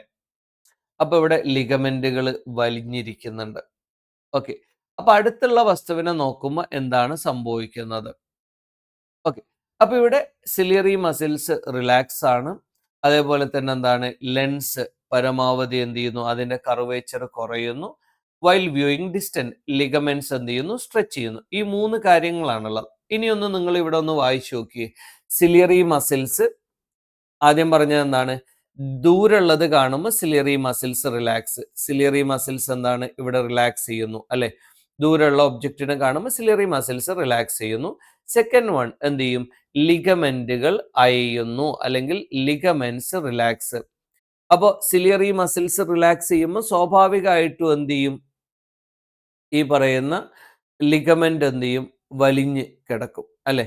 ഓക്കെ. ഇനി അടുത്തത് എന്താണ്? ലെൻസിന്റെ വക്രത നിയർ അല്ലേ. അപ്പൊ ഇവിടെ ഈ പറയുന്ന സിലിയറി മസിൽസ് റിലാക്സ് ആണ്. അപ്പൊ ലിഗമെന്റ്സ് എന്ത് ചെയ്യുന്നു? അത് അഴിയുന്നു. കാരണം ഇവിടെ ഈ ഒരു സിലിയറി മസിൽസ് റിലാക്സ് ചെയ്യുമ്പോൾ തന്നെ പിന്നെ ഇതിന് ടൈറ്റ് ആവേണ്ട ആവശ്യമില്ല. കാരണം റിലാക്സ് ആണ്. അപ്പൊ സ്വാഭാവികമായിട്ടും ആരും റിലാക്സ് ആവും? ഈ പറയുന്ന ലിഗമെന്റും. ഇവിടെ കൊടുത്തതിൽ ചെറിയൊരു തെറ്റുണ്ട്. മീൻസ് അത് മാറിപ്പോയതായിരിക്കും. ലിഗമെന്റ്സ് എന്ത് ചെയ്യും? റിലാക്സ് ആവും അല്ലെ, സ്വാഭാവികമായിട്ടും. പിന്നെ അടുത്തത് എന്താണ്? ലെൻസിന്റെ വക്രത കുറയും. മീൻസ് ദൂരത്തുള്ളത് കാണുമ്പോൾ ലെൻസിന്റെ വക്രത കുറയും. ഇനി അടുത്തത് എന്താണ്? ലെൻസിന്റെ വക്രത കൂടും അല്ലെ. ലെൻസിന്റെ വക്രത കൂടുമ്പോൾ എന്താ ചെയ്യേണ്ടേ? സിലിയറി മസിൽസ് കോൺട്രാക്ട് ചെയ്യും. അതേപോലെ തന്നെ എന്ത് ചെയ്യും? ഈ പറയുന്ന ലിഗമെന്റുകൾ ഒന്ന് റിലാക്സ് ആവും. ഓക്കെ. അടുത്തും അകലെയുമുള്ള വസ്തുക്കളെ പ്രതിബിംബം റെറ്റിനയിൽ കൃത്യമായി പതിപ്പിക്കുന്ന കണ്ണിന്റെ കഴിവിനെയാണ് പവർ ഓഫ് അക്കമഡേഷൻ എന്ന് വിളിക്കുന്നത്. അപ്പൊ ലെൻസിന്റെ വക്രതയിൽ സിലിയറി പേശികളുടെ പ്രവർത്തന ഫലമായി വ്യത്യാസം വരുത്തിയിട്ടാണ് ഈ power of accommodation. The ability of the eye to focus images of both near and distant objects accurately on retina. റെറ്റിനയിൽ എത്തിയാലേ നമുക്ക് കാണാൻ പറ്റുള്ളൂ. അത് അഡ്ജസ്റ്റ് ചെയ്യുന്ന ആ ഒരു പവറിനെയാണ് നമ്മൾ എന്ത് പറയുന്നത്? പവർ ഓഫ് അക്കമഡേഷൻ എന്ന് പറയുന്നത്. Okay, clear? ഈ 2 പിക്ചേഴ്സും എന്ത് ചെയ്യുക? ഒന്ന് ശ്രദ്ധിച്ചു വെക്കുക. ഇതിൽ നിങ്ങൾക്ക് ഒരു ക്വസ്റ്റ്യൻ കിട്ടാനുള്ള ചാൻസ് വളരെ കൂടുതലാണ്. How do the following diseases affect the nervous system? Alzheimer's, Parkinson's, ഈ പറയുന്ന 2 രോഗങ്ങൾ എങ്ങനെയാണ് നമ്മളുടെ നാഡീവ്യവസ്ഥയെ ബാധിക്കുന്നത്?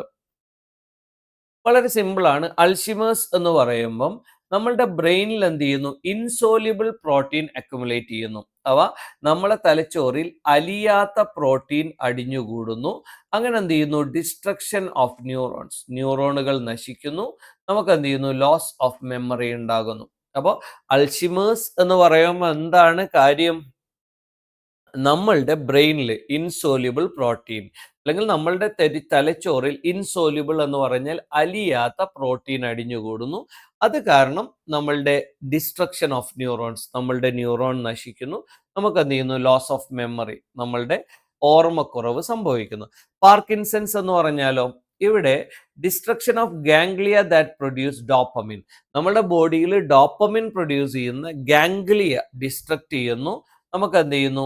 വിറയൽ പോലെ ട്രെമേഴ്സ് ഉണ്ടാകുന്നു, ലോസ് ഓഫ് ബാലൻസ് ഉണ്ടാകുന്നു.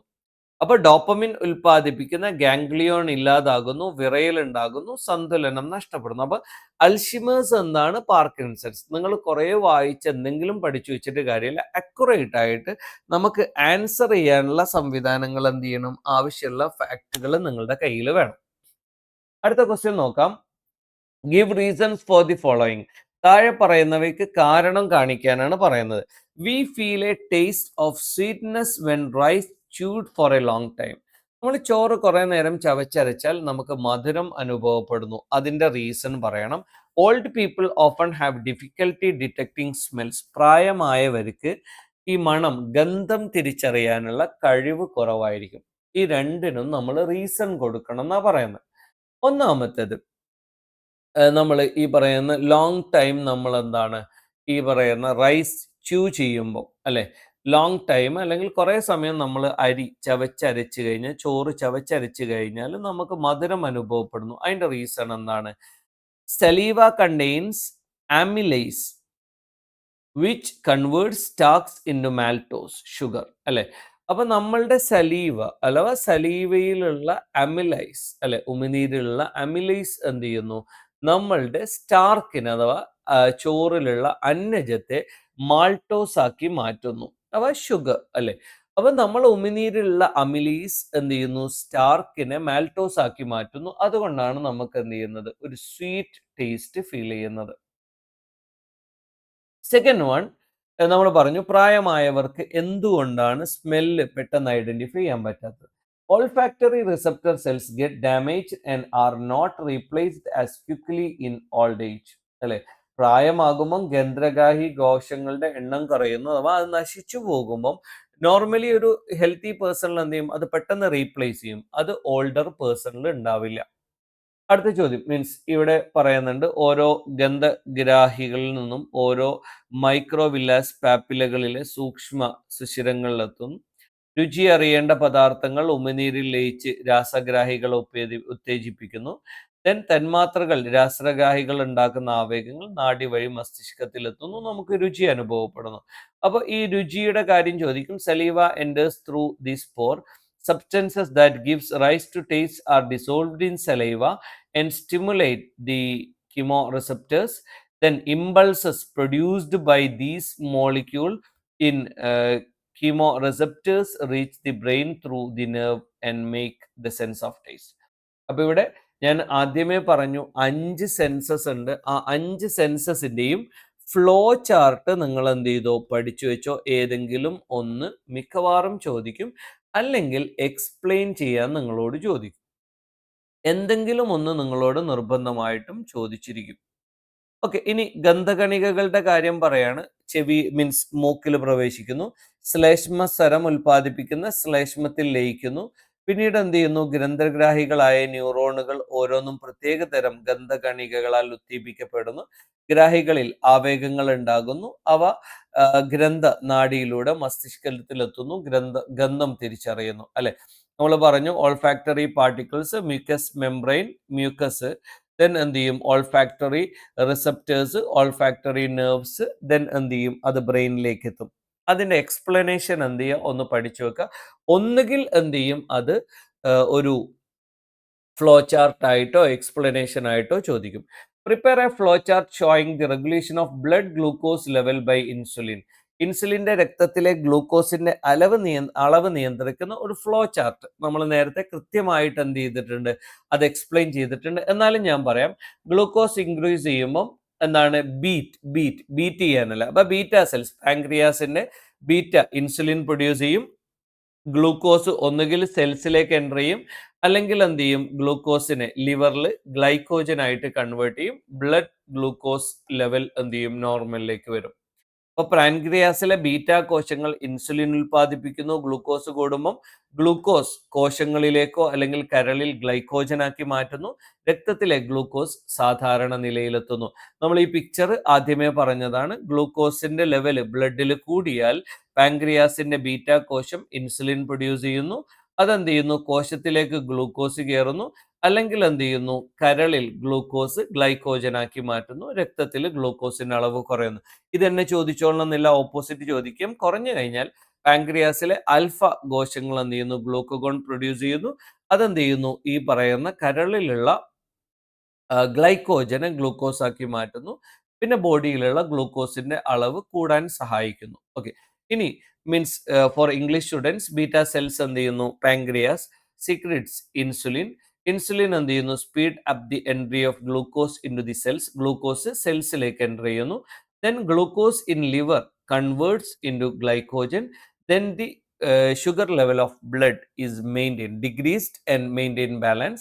When the glucose in blood decreases, alpha cells of pancreas produces glucagon, and in liver it converts the glycogen into glucose and the level of glucose in blood increases. ഇതാണ് normal procedure. ഇത് പറ്റാതെ വരുന്ന ആളുകളാണ് നമ്മൾ പറയുന്ന പ്രമേഹ രോഗികൾ. അപ്പോൾ അവർക്കൊക്കെയാണ് എന്ത് ചെയ്യുന്നത്, മീൻസ് ബ്ലഡിൽ ഗ്ലൂക്കോസിന്റെ അളവ് കൂടുമ്പം അവർ ഈ പറയുന്ന ഇൻസുലിൻ, ബോഡിയിൽ ഇൻസുലിൻ മതിയാകാതെ വരുമ്പോഴാണ് അവർ സെപ്പറേറ്റ് ഇൻസുലിൻ എന്ത് ചെയ്യുന്നത്, അവരുടെ ബോഡിയിൽ ഇഞ്ചെക്ട് ചെയ്യുന്നത്. ഇനി അടുത്തതൊരു സിറ്റുവേഷൻ ആണ് തന്നിരിക്കുന്നത്. Analyse the situation and answer. സാഹചര്യം വിശകലനം ചെയ്ത് ഉത്തരം എഴുതാനാണ് പറയുന്നത്. A person touched a hot object and withdrew his hand immediately. ഒരാൾ ചൂടുള്ള വസ്തുവിൽ തൊട്ട ഉടനെ അയാൾ കൈ പിൻവലിച്ചു. ഇതിന്റെ ആക്ഷന്റെ പേരെന്താണെന്ന് പറയാനാണ് പറയുന്നത്. Name this action, which part of the nervous system controls this. നാഡീവ്യവസ്ഥയുടെ ഏത് ഭാഗമാണ് ഇതിനെ നിയന്ത്രിക്കുന്നത്? അപ്പോൾ ഒരാൾ ചൂടുള്ള ഒബ്ജക്റ്റ് തൊട്ട് പെട്ടെന്ന് അയാൾ കൈവലിച്ചു. അപ്പൊ ഈ ഒരു പ്രോസസ്സിന്റെ പേരെന്താണ്? ഇനി ഈ ഒരു പ്രോസസ്സ് കൺട്രോൾ ചെയ്യുന്നത് ആരാണ്? ബ്രെയിനും മീൻസ് സ്പൈനൽ കോഡും ആണല്ലോ ഉള്ളത്. ഇതിന് പറയുന്ന പേര് റിഫ്ലക്സ് ആക്ഷൻ എന്നാണ്. സ്പൈനൽ കോഡാണ് ഇത് കൺട്രോൾ ചെയ്യുന്നത്. അപ്പോൾ ഒരു 3 മാർക്കിന്റെ ക്വസ്റ്റ്യന് നിങ്ങൾ ഇങ്ങനെ എഴുതിയാൽ നിങ്ങൾക്ക് മാർക്ക് കിട്ടില്ല. അത് നിങ്ങൾ എക്സ്പ്ലെയിൻ ചെയ്യണം അല്ലെ. ഉദ്ദീപനം അനുസരിച്ച് ആകസ്മികമായും അനൈച്ഛികമായും നടത്തുന്ന പ്രതികരണങ്ങളാണ് റിഫ്ലക്സ് പ്രവർത്തനങ്ങൾ അല്ലെ. അപ്പൊ സുഷുമ്നയിൽ നിന്നും മസ്തിഷ്കത്തിൽ നിന്നും റിഫ്ലക്സ് പ്രവർത്തനങ്ങൾ ഉണ്ടാകാറുണ്ട്.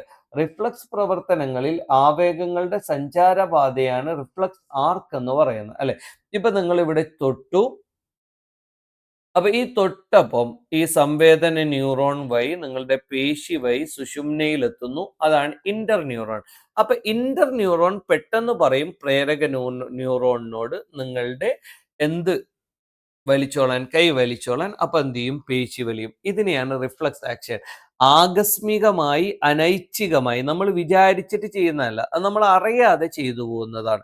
അപ്പൊ ഇതിനെ കൺട്രോൾ ചെയ്യുന്നത് ആരാണ്? സുഷുമ്നയിൽ നിന്നും മസ്തിഷ്കത്തിൽ നിന്നും ഉണ്ടാവാറുണ്ട്. നോർമലി റിഫ്ലക്സ് ആക്ഷനെ കൺട്രോൾ ചെയ്യുന്നത് ആരാണ്? നമ്മളുടെ മീൻസ് സ്പൈനൽ കോഡാണ്.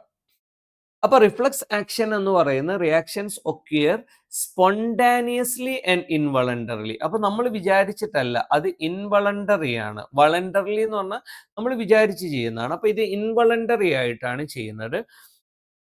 ഇത് സ്പൈനൽ കോഡിൽ നിന്നും ബ്രെയിനിൽ നിന്നും വരാം. അപ്പൊ നോർമലി എന്താണ്, ഇത് കൂടുതലും സ്പൈനൽ കോഡിൽ നിന്നാണ് വരുന്നത്. അതാണ് നമ്മൾ പറഞ്ഞിരിക്കുന്നത്. അപ്പൊ ഇതെന്താണ് സംഭവം? നമ്മൾ ഹീറ്റ് ഒബ്ജക്റ്റിൽ നമ്മളെ റിസപ്റ്റർ സെൻസറി ന്യൂറോൺ വഴി എന്ത് ചെയ്യും? നേരെ സുഷുമ്നയിലേക്ക് പോകും. അപ്പോൾ അവിടെ ഇന്റർ ന്യൂറോൺ അല്ലെ, സ്പൈനൽ കോഡിൽ ഇന്റർ ന്യൂറോൺ തിരിച്ച് വിവരം കൊടുക്കും മോട്ടോർ ന്യൂറോണിന്. എന്താണ്? മസിൽസിനോട് വലിച്ചോളാൻ പറയും, കൈവലിക്കും. അപ്പോൾ ഇതെന്തല്ല, നമ്മൾ വളണ്ടറിലി ചെയ്യുന്നതല്ല, ഇത് ഇൻവളണ്ടറി ആയിട്ട് നമ്മളെ ബോഡിയിൽ സംഭവിക്കുന്നതാണ്. അപ്പോൾ നമ്മളെ ബോഡിയിൽ നിന്ന്, ബോഡി പാർട്സിൽ നിന്ന് നമ്മളുടെ ബ്രെയിനിലേക്ക് അല്ലെ സുഷുമ്നയിലേക്ക് മെസ്സേജ് കൊണ്ടുപോകുന്ന ആളാണ് സെൻസറി ന്യൂറോൺ. അതിന്റെ റിയാക്ഷൻ, റിഫ്ലക്ഷൻ തരുന്ന ആളാണ് മോട്ടോർ ന്യൂറോൺ. ഓക്കെ, ഇനി അടുത്തത് match the following hormone with their disorders. താഴെ പറയുന്ന ഹോർമോണുകളെ അവയുടെ അപാകതകളുമായി യോജിപ്പിക്കാൻ. ഗ്രോത്ത് ഹോർമോൺ ഡയബറ്റിസ് ആണോ? വെസോപ്രസിൻ ഡോഫിസം ആണോ? തൈറോക്സിൻ ഗോയിറ്റർ ആണോ? ഗ്രോത്ത് ഹോർമോൺ ഡോഫിസം അല്ലെ. ഗ്രോത്ത് ഹോർമോൺ കുറയുമ്പോഴാണ് ഒന്നുകിൽ എന്ത് ചെയ്യും പറയുന്ന ഡോഫിസോ അല്ലെങ്കിൽ ജൈജാൻഡിസോ ഒക്കെ ഉണ്ടാവുക. വെസോപ്രസിൻ ഡയബറ്റിക് ഇൻസ്പിഡസ് ആണ്. തൈറോക്സിൻ എന്താണ്? ഗോയിറ്റർ ആണ്. ഓക്കെ, അപ്പൊ ഇവിടെ നമ്മള് വാമനത്വം എന്ന് പറയും. വളർച്ചാ കാലഘട്ടത്തിൽ സൊമാറ്റോട്രോപ്പിന്റെ ഉൽപാദനം കുറയുന്നു. ഇതൊന്ന് പഠിച്ചു വെക്കണേ, കാരണം നാളെ നിങ്ങളെ പരീക്ഷയ്ക്ക് എന്തായാലും ഇതുപോലുള്ള ഒരു ചോദ്യം വരും. വളർച്ചാ കാലഘട്ടത്തിൽ സൊമാറ്റോട്രോപ്പിന്റെ ഉൽപാദനം കുറയുമ്പോൾ ശരീരവളർച്ച കുറയുന്നു.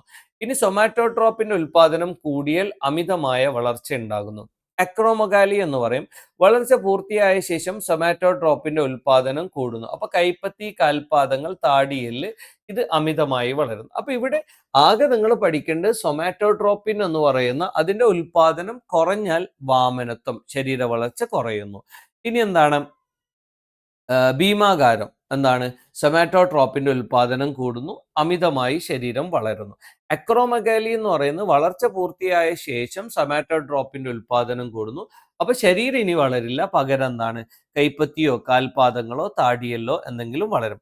ഡോഫിസം എന്ന് പറയുന്നത് the production of somatotropin decrease ചെയ്യുമ്പം എന്താണ്? സ്റ്റണ്ടഡ് ഗ്രോത്ത്, ബോഡിയുടെ വളർച്ച സ്റ്റണ്ട് ചെയ്യുന്നു. ജൈജാൻഡിസം എന്ന് പറഞ്ഞാലോ പ്രൊഡക്ഷൻ ഓഫ് സൊമാറ്റോട്രോപ്പിൻ ഇൻക്രീസ്, ഇവിടെ ഡിക്രീസ് ആണ്. അപ്പൊ പ്രൊഡക്ഷൻ ഓഫ് സൊമാറ്റോട്രോപ്പിൻ ഡിക്രീസ് ചെയ്യുമ്പോൾ ഡോഫിസം, സ്റ്റണ്ടഡ് ഗ്രോത്ത്. ജൈജാൻഡിസം എന്ന് പറയുമ്പോൾ പ്രൊഡക്ഷൻ ഓഫ് സൊമാറ്റോട്രോപ്പിൻ ഇൻക്രീസ് ചെയ്യുന്നു. അപ്പൊ എന്ത് ചെയ്യുന്നു? Body excessive body growth. ഇനി നമ്മളുടെ ബോഡി എന്ത് ചെയ്യുന്നു? ഗ്രോത്ത് ഫേസ് കഴിഞ്ഞതിന് ശേഷവും സൊമാറ്റോട്രോപ്പിൻ ഇൻക്രീസ് ചെയ്താൽ അക്രോമെഗാലി എന്ന് പറയും. നമ്മളുടെ body parts, palms, foot, Jose ഒക്കെ എന്ത് ചെയ്യും? അത് എക്സ്ട്രാ ആയിട്ട് വളരും. അടുത്തത് ഒരു അവസ്ഥ പറയാണ് ഹൈപ്പോ തൈറോയിഡിസം എന്ന് പറയും. തൈറോക്സിന്റെ ഉൽപാദനം കൂടുമ്പോൾ ഹൈപ്പർ തൈറോയിഡിസം ഉണ്ടാവും. ഇത് മെറ്റബോളിസത്തിന്റെ നിരക്ക് കൂടുന്നു, ഭാരക്കുറവ് ഉണ്ടാവും, ഹൃദയമിടിപ്പ് കൂടും, അമിതമായ വിയർപ്പ്, ഉത്കണ്ഠ. ഇനി ഹൈപ്പോ തൈറോയിഡിസ്, നേരത്തെ പറഞ്ഞത് ഹൈപ്പർ തൈറോയിഡിസ് ആണ്. തൈറോക്സിന്റെ ഉൽപാദനം ഇവിടെ എന്താണ്, തൈറോക്സിന്റെ ഉൽപാദനം ഹൈപ്പർ കൂടുന്നു, ഹൈ എന്നാണ് ഹൈപ്പോ എന്ന് പറഞ്ഞാൽ എന്താണ്, കുറയുന്നു. അപ്പൊ എന്ത് ചെയ്യും, മെറ്റബോളിസം കുറയും, ശരീരഭാരം നേരത്തെ കുറയും, കൂടും, ഹൃദയമിടിപ്പ് കുറയുന്നു, അതേപോലെ തന്നെ ക്ഷീണം ഉണ്ടാവുന്നു, തണുപ്പ് സഹിക്കാൻ പറ്റാത്ത അവസ്ഥ. നേരെ ഓപ്പോസിറ്റ് അങ്ങ് ആലോചിച്ചാൽ മതി. ഹൈപ്പർ കൂടുന്നു, ഹൈപ്പോ കുറയുന്നു. അപ്പോൾ ഹൈപ്പർ കൂടുമ്പോൾ മെറ്റബോളിസം കൂടുന്നു. അപ്പോൾ മെറ്റബോളിസം കൂടുമ്പോൾ ഭാരക്കുറവ്, ഹൃദയമിടിപ്പ് കൂടുന്നു, അമിതമായ വിയർപ്പ് ഉണ്ടാകുന്നു, ഉത്കണ്ഠയുണ്ടാകുന്നു. നേരെ തിരിച്ച് ഹൈപ്പോ തൈറോയിഡിസം, തൈറോക്സിൻ ഉൽപാദനം കുറയുന്നു, മെറ്റബോളിസം കുറയുന്നു, ശരീരഭാരം കൂടുന്നു, ഹൃദയമിടിപ്പ് കുറയുന്നു, ക്ഷീണം ഉണ്ടാവുന്നു. നേരത്തെ വിയർപ്പ് കൂടുകയല്ലേ, അമിതമായ വിയർപ്പ്, ഇവിടെ തണുപ്പ് സഹിക്കാൻ പറ്റുന്നില്ല. ഗോയിറ്റർ എന്ന് പറയും. തൈറോയിഡ് ഗ്രന്ഥിക്ക് ഉണ്ടാകുന്ന നിരവധി തകരാറുകൾ, അയഡിന്റെ അപര്യാപ്തത, കഴുത്തിൽ ഉണ്ടാകുന്ന വീക്കം, ഭക്ഷണം വിഴുങ്ങാൻ ബുദ്ധിമുട്ട്, ഇതൊക്കെയാണ് goitre. Hyperthyroidism is excessive secretion of thyroxine, increase in the rate of metabolism, weight loss, heartbeat increases, excessive sweating and anxiety. Hypothyroidism, reduced secretion of thyroxine, metabolism decreases, body weight increases, heart rate slows down, fatigue, intolerance to cold. Goiter, various disorders, swelling in the neck region, difficulty in swallowing. Okay, clear ആണല്ലോ. അതേപോലെ തന്നെ ഇവിടെ വാസോപ്രസിന്റെ ഒരു കാര്യം പറയുന്നുണ്ട്. നിങ്ങൾ എന്ത് ചെയ്യുക, ജസ്റ്റ് ഒന്ന് വായിച്ചു നോക്കുക. ഞാൻ സമയം കളയുന്നില്ല. 1 hour കഴിഞ്ഞിട്ട് നമുക്ക് ബാക്കിയുള്ള കുറച്ച് ക്വസ്റ്റ്യൻസ് കൂടി. ഇനി നമുക്ക് എത്രയായി, 32 മാർക്സ് കിട്ടി കേട്ടോ. ആദ്യത്തെ സെക്ഷനിൽ 5 ക്വസ്റ്റ്യൻ ചെയ്തു, നമുക്ക് എന്ത് ചെയ്തു, 5 മാർക്സ് കിട്ടി. രണ്ടാമത്തെ സെക്ഷനിൽ 1 to 6 നമ്മൾ 5 ക്വസ്റ്റ്യൻസ്, ദെൻ 7 to 13 നമ്മൾ എന്ത് ചെയ്തു, 6 ക്വസ്റ്റ്യൻസ് അറ്റൻഡ് ചെയ്തു, നമുക്ക് 12 മാർക്സ് കിട്ടി. 14 to 20 നമ്മൾ എന്ത് ചെയ്തു, എത്ര ക്വസ്റ്റ്യൻസ് ആണ് നമ്മൾ അറ്റൻഡ് ചെയ്തത്, 3 ക്വസ്റ്റ്യൻസ്. 3 ക്വസ്റ്റ്യൻസ് ആണോ, അല്ല, 15 മാർക്സ് അല്ലേ നമുക്ക് കിട്ടിയത്. 5 ക്വസ്റ്റ്യൻസ് നമ്മൾ അറ്റൻഡ് ചെയ്തു, നമുക്ക് 15 മാർക്സ് കിട്ടി. അപ്പൊ ടോട്ടൽ 32. ഇനി 8 മാർക്സ് ആണുള്ളത്. ഇവിടെ 21 to 23, 21, 22, 23 3 ക്വസ്റ്റ്യൻസ് ഉണ്ട്. നമ്മളിവിടെ 2 ക്വസ്റ്റ്യൻ ആൻസർ ചെയ്താൽ മതി. ഓരോന്നിനും 4 മാർക്സ് വീതമാണ്. അപ്പൊ നമുക്ക് എന്ത് ചെയ്യും, 8 മാർക്സ് കിട്ടും. ചോദ്യം എന്താണ്, draw the diagram of A neuron and label the following parts. അപ്പോൾ ഒരു ന്യൂറോണിന്റെ ചിത്രം വരക്കണം, എന്നിട്ട് അതിൽ ഡെൻഡ്രൈറ്റ് അടയാളപ്പെടുത്തണം, ഷ്വാൻ സെൽ അല്ലെങ്കിൽ ഷ്വാൻ കോശം അടയാളപ്പെടുത്തണം, ആക്സോനൈറ്റ് അടയാളപ്പെടുത്തണം, സിനാപ്റ്റിക് നോബ് അടയാളപ്പെടുത്തണം. അപ്പൊ നിങ്ങൾ എന്ത് ചെയ്യണം, അത് കൃത്യമായ രീതിയിൽ വരച്ചിരിക്കണം. നിങ്ങൾക്ക് ഏത് രീതിയിലും വരക്കാം. നിങ്ങൾക്ക് ഇതുപോലെ ഒരു വരച്ചാൽ ഇവിടെ ഡെൻഡ്രൈറ്റ് എന്തൊക്കെയാ മാർക്ക് ചെയ്യാൻ പറഞ്ഞ്, ഡെൻഡ്രൈറ്റ് നിങ്ങൾക്ക് മാർക്ക് ചെയ്യാം. ഇവിടെ ഡെൻഡ്രൈറ്റ് മാർക്ക് ചെയ്യാം, ഇവിടെ ഡെൻഡ്രോൺ മാർക്ക് ചെയ്യാം, സെൽ ബോഡി ഉണ്ട്. ഇത് മൊത്തത്തിൽ എന്താണ്, ആക്സോൺ ആണ്. നിങ്ങൾക്ക് എന്ത് ചെയ്യാം, ആക്സോൺ കവർ ചെയ്യുന്നത് മൈലിൻ ഷീറ്റ് ആണ്. എന്തൊക്കെയാണ് മാർക്ക് ചെയ്യാൻ പറഞ്ഞത്, പിന്നെ ഷ്വാൻ സെൽസ് ഉണ്ട്, പിന്നെ സിനാപ്റ്റിക് നോബ് അല്ലെ. അപ്പൊ ഇവിടെ നിങ്ങൾക്ക് കുറച്ചുകൂടിയും നല്ലത് എന്ന് പറയുന്നത് എന്താണ്, നമ്മളുടെ ഈ ഒരു പിക്ചർ ആയിരിക്കും നിങ്ങൾക്ക് കുറച്ചുകൂടിയും ബെറ്റർ ആയിട്ട് വരുന്നത്. ഇവിടെ നിങ്ങൾക്ക് ഡെൻഡ്രൈറ്റ് മാർക്ക് ചെയ്യാം. ഓക്കെ, അത് കഴിഞ്ഞിട്ട് ഡെൻഡ്രോൺ മാർക്ക് ചെയ്യാം, സെൽ ബോഡി ഉണ്ട്, ആക്സോൺ ഉണ്ട്, അതേപോലെ തന്നെ മൈലിൻ ഷീറ്റ് ഉണ്ട്, സിനാപ്റ്റിക് നോബ് ഉണ്ട് അല്ലെ. ഓക്കെ, അപ്പൊ നമുക്ക് ഇവിടെ വളരെ പ്രധാനപ്പെട്ട ഒരു കാര്യം, ആക്സോണിനെ പൊതിഞ്ഞ് മൈലിൻ ഷീറ്റ് ഒരു ആവരണമുണ്ട്.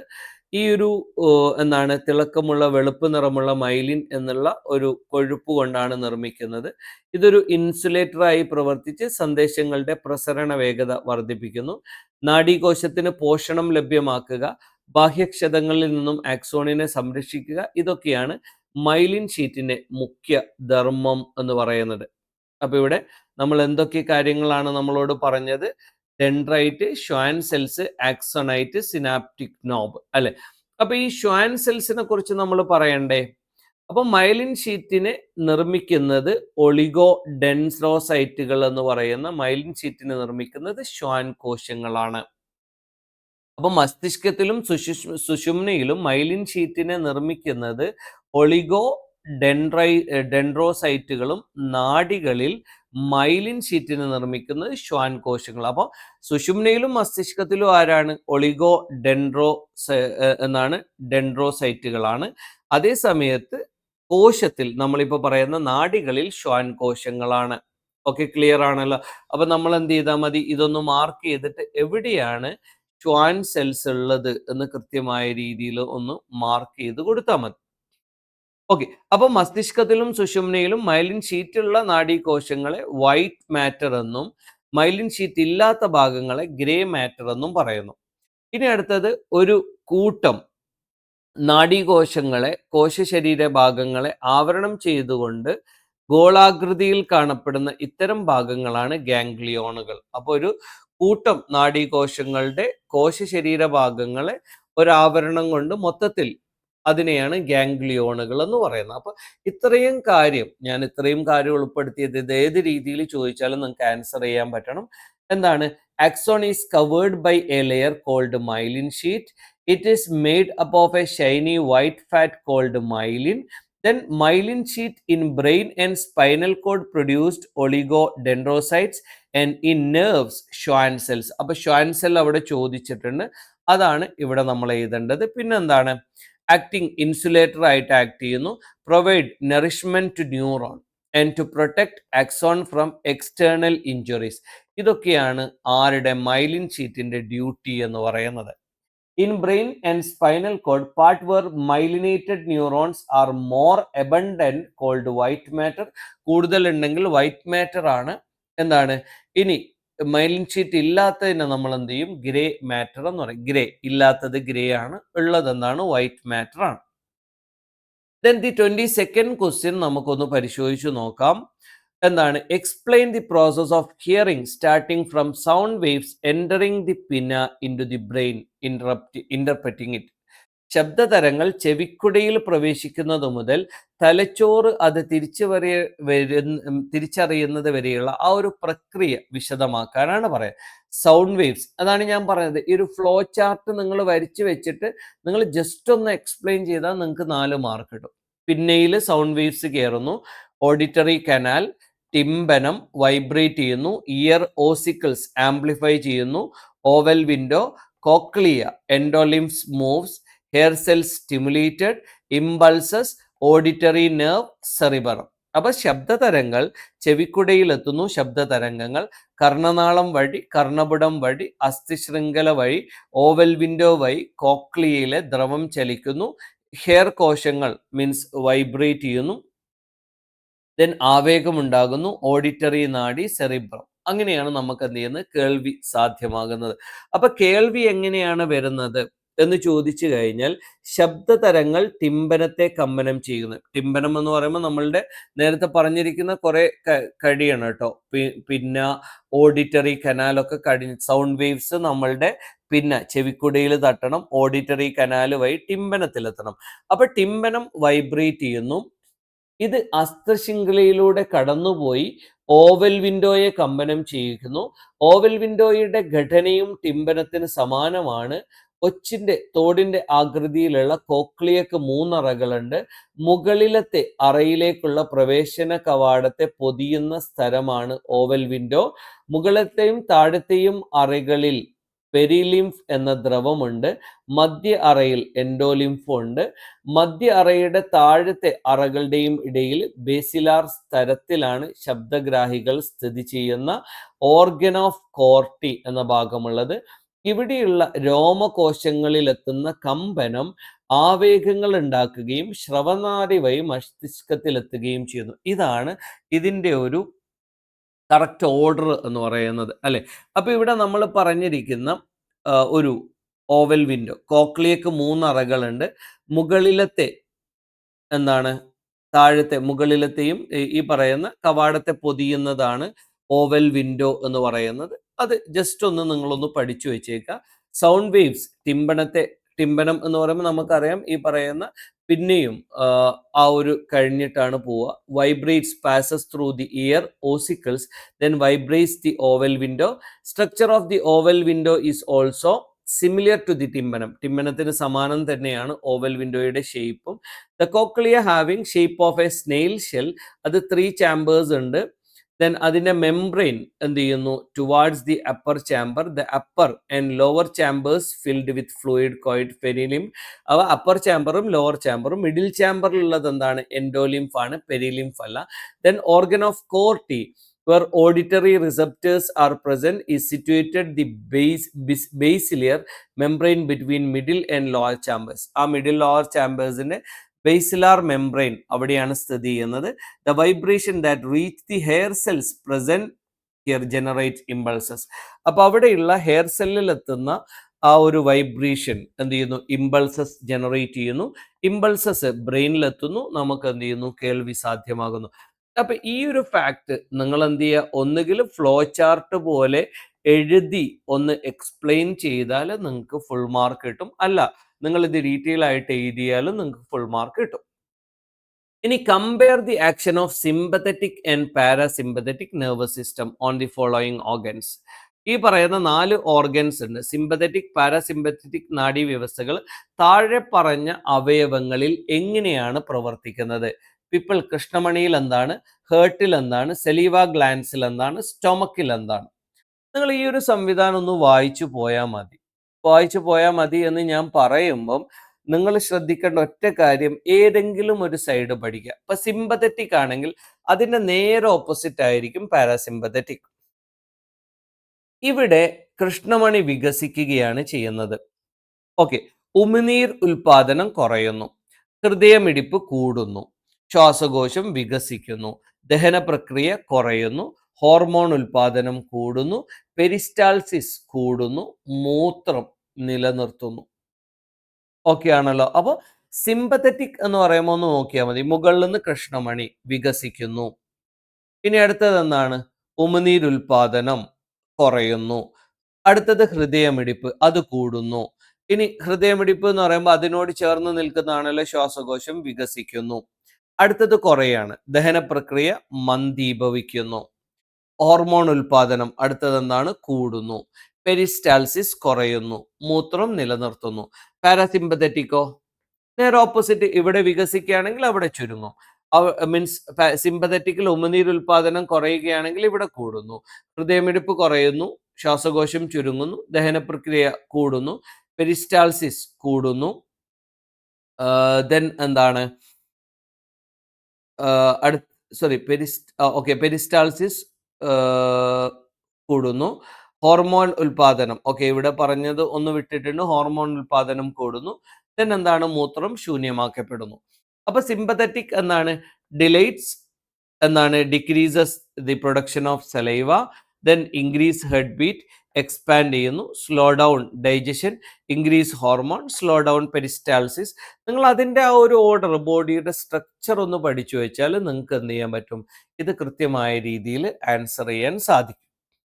അപ്പോൾ ക്ലിയർ ആണല്ലോ. അപ്പൊ ഇത്രയും ഫാക്റ്റുകളാണ് നമ്മൾ എന്ത് ചെയ്യുന്നത്, നാളത്തെ ബയോളജി എക്സാമിന് നിങ്ങൾ ഒന്ന് നിർബന്ധമായും ശ്രദ്ധിച്ചു വെക്കേണ്ടത്. ഇത് നമ്മളുടെ ഒരു എളിയ ശ്രമമാണ്. It is an humble attempt to help you the people. നിങ്ങൾ 10ാം ക്ലാസ്സിലുള്ള കുട്ടികളെ പരമാവധി ഹെൽപ്പ് ചെയ്യാൻ, അല്ലെങ്കിൽ നിങ്ങൾ ചിലപ്പോൾ ഈ പുസ്തകം വായിക്കുമ്പോൾ ഒരുപാട് സമയം എടുക്കേണ്ടി വരും. ഇത് നിങ്ങളൊരു 1.25 മണിക്കൂർ അഥവാ 1 മണിക്കൂറും എന്താണ് ഒരു 15 മിനിറ്റ് അഥവാ ഒരു 75 മിനിറ്റ്സ് നമ്മളുടെ കൂടെ നിങ്ങൾ നിൽക്കുകയാണെങ്കിൽ ഓൾമോസ്റ്റ് നാളെ എക്സാമിന് വരാവുന്ന ഒട്ടുമിക്ക കാര്യങ്ങളും നമ്മൾ എന്ത് ചെയ്തിട്ടുണ്ട്, ഇവിടെ ഡിസ്കസ് ചെയ്തിട്ടുണ്ട്. അപ്പൊ നിങ്ങൾക്ക് ഇത് ഉപകാരപ്പെടുന്നു എന്ന് പ്രതീക്ഷിക്കുന്നു. അപ്പൊ നിങ്ങളുടെ അഭിപ്രായങ്ങളൊക്കെ എന്ത് ചെയ്യുക, കമന്റായി രേഖപ്പെടുത്തുക. ക്ലാസ്സിനെ കുറിച്ച്, ക്ലാസ്സിന്റെ രീതിയിൽ എന്തെങ്കിലും മാറ്റങ്ങൾ വരുത്തണമെങ്കിൽ നിങ്ങൾ കമന്റായി രേഖപ്പെടുത്തുക. അപ്പൊ നിങ്ങൾ എന്ത് ചെയ്യുക, പരമാവധി കുട്ടികളിലേക്ക് എത്തിക്കുക, നിങ്ങളെ സപ്പോർട്ട് ചെയ്യുക. ഓക്കെ, അപ്പൊ aim@SSLC നിങ്ങളുടെ കൂടെയുണ്ട്. ഈ ഒരു ക്രിസ്മസ് എക്സാം കഴിഞ്ഞാൽ നിങ്ങൾക്ക് ഫൈനൽ എക്സാമിൽ വരുന്ന ഒട്ടുമിക്ക പോർഷൻസും നമ്മൾ ഇതിൽ കവർ ചെയ്യും. അത് science, biology, physics, chemistry, maths, social science, ഇത്രയും ഭാഗങ്ങൾ നമ്മൾ നിർബന്ധമായിട്ടും കവർ ചെയ്യുന്നതായിരിക്കും. മാത്സിന്റെ എക്സാമിന്റെ സമയമാകുമ്പോൾ നമുക്കത് ചെയ്യാൻ സാധിച്ചിട്ടില്ല. വരുന്ന എക്സാം വരുന്നതിന് മുമ്പ് നമ്മൾ എല്ലാ ചാപ്റ്റേഴ്സും വളരെ കൺസൈസ് ആയിട്ട് നിങ്ങൾ എന്ത് പഠിക്കണം, എന്തൊക്കെ നിങ്ങൾ എക്സാമിന് ശ്രദ്ധിക്കണം എന്നുള്ള കാര്യങ്ങളുമായിട്ട് എയിമെറ്റ് SSLC നിങ്ങളിലേക്ക് വരും. Okay, thank you. സപ്പോർട്ട് ചെയ്യുക. Thank you all.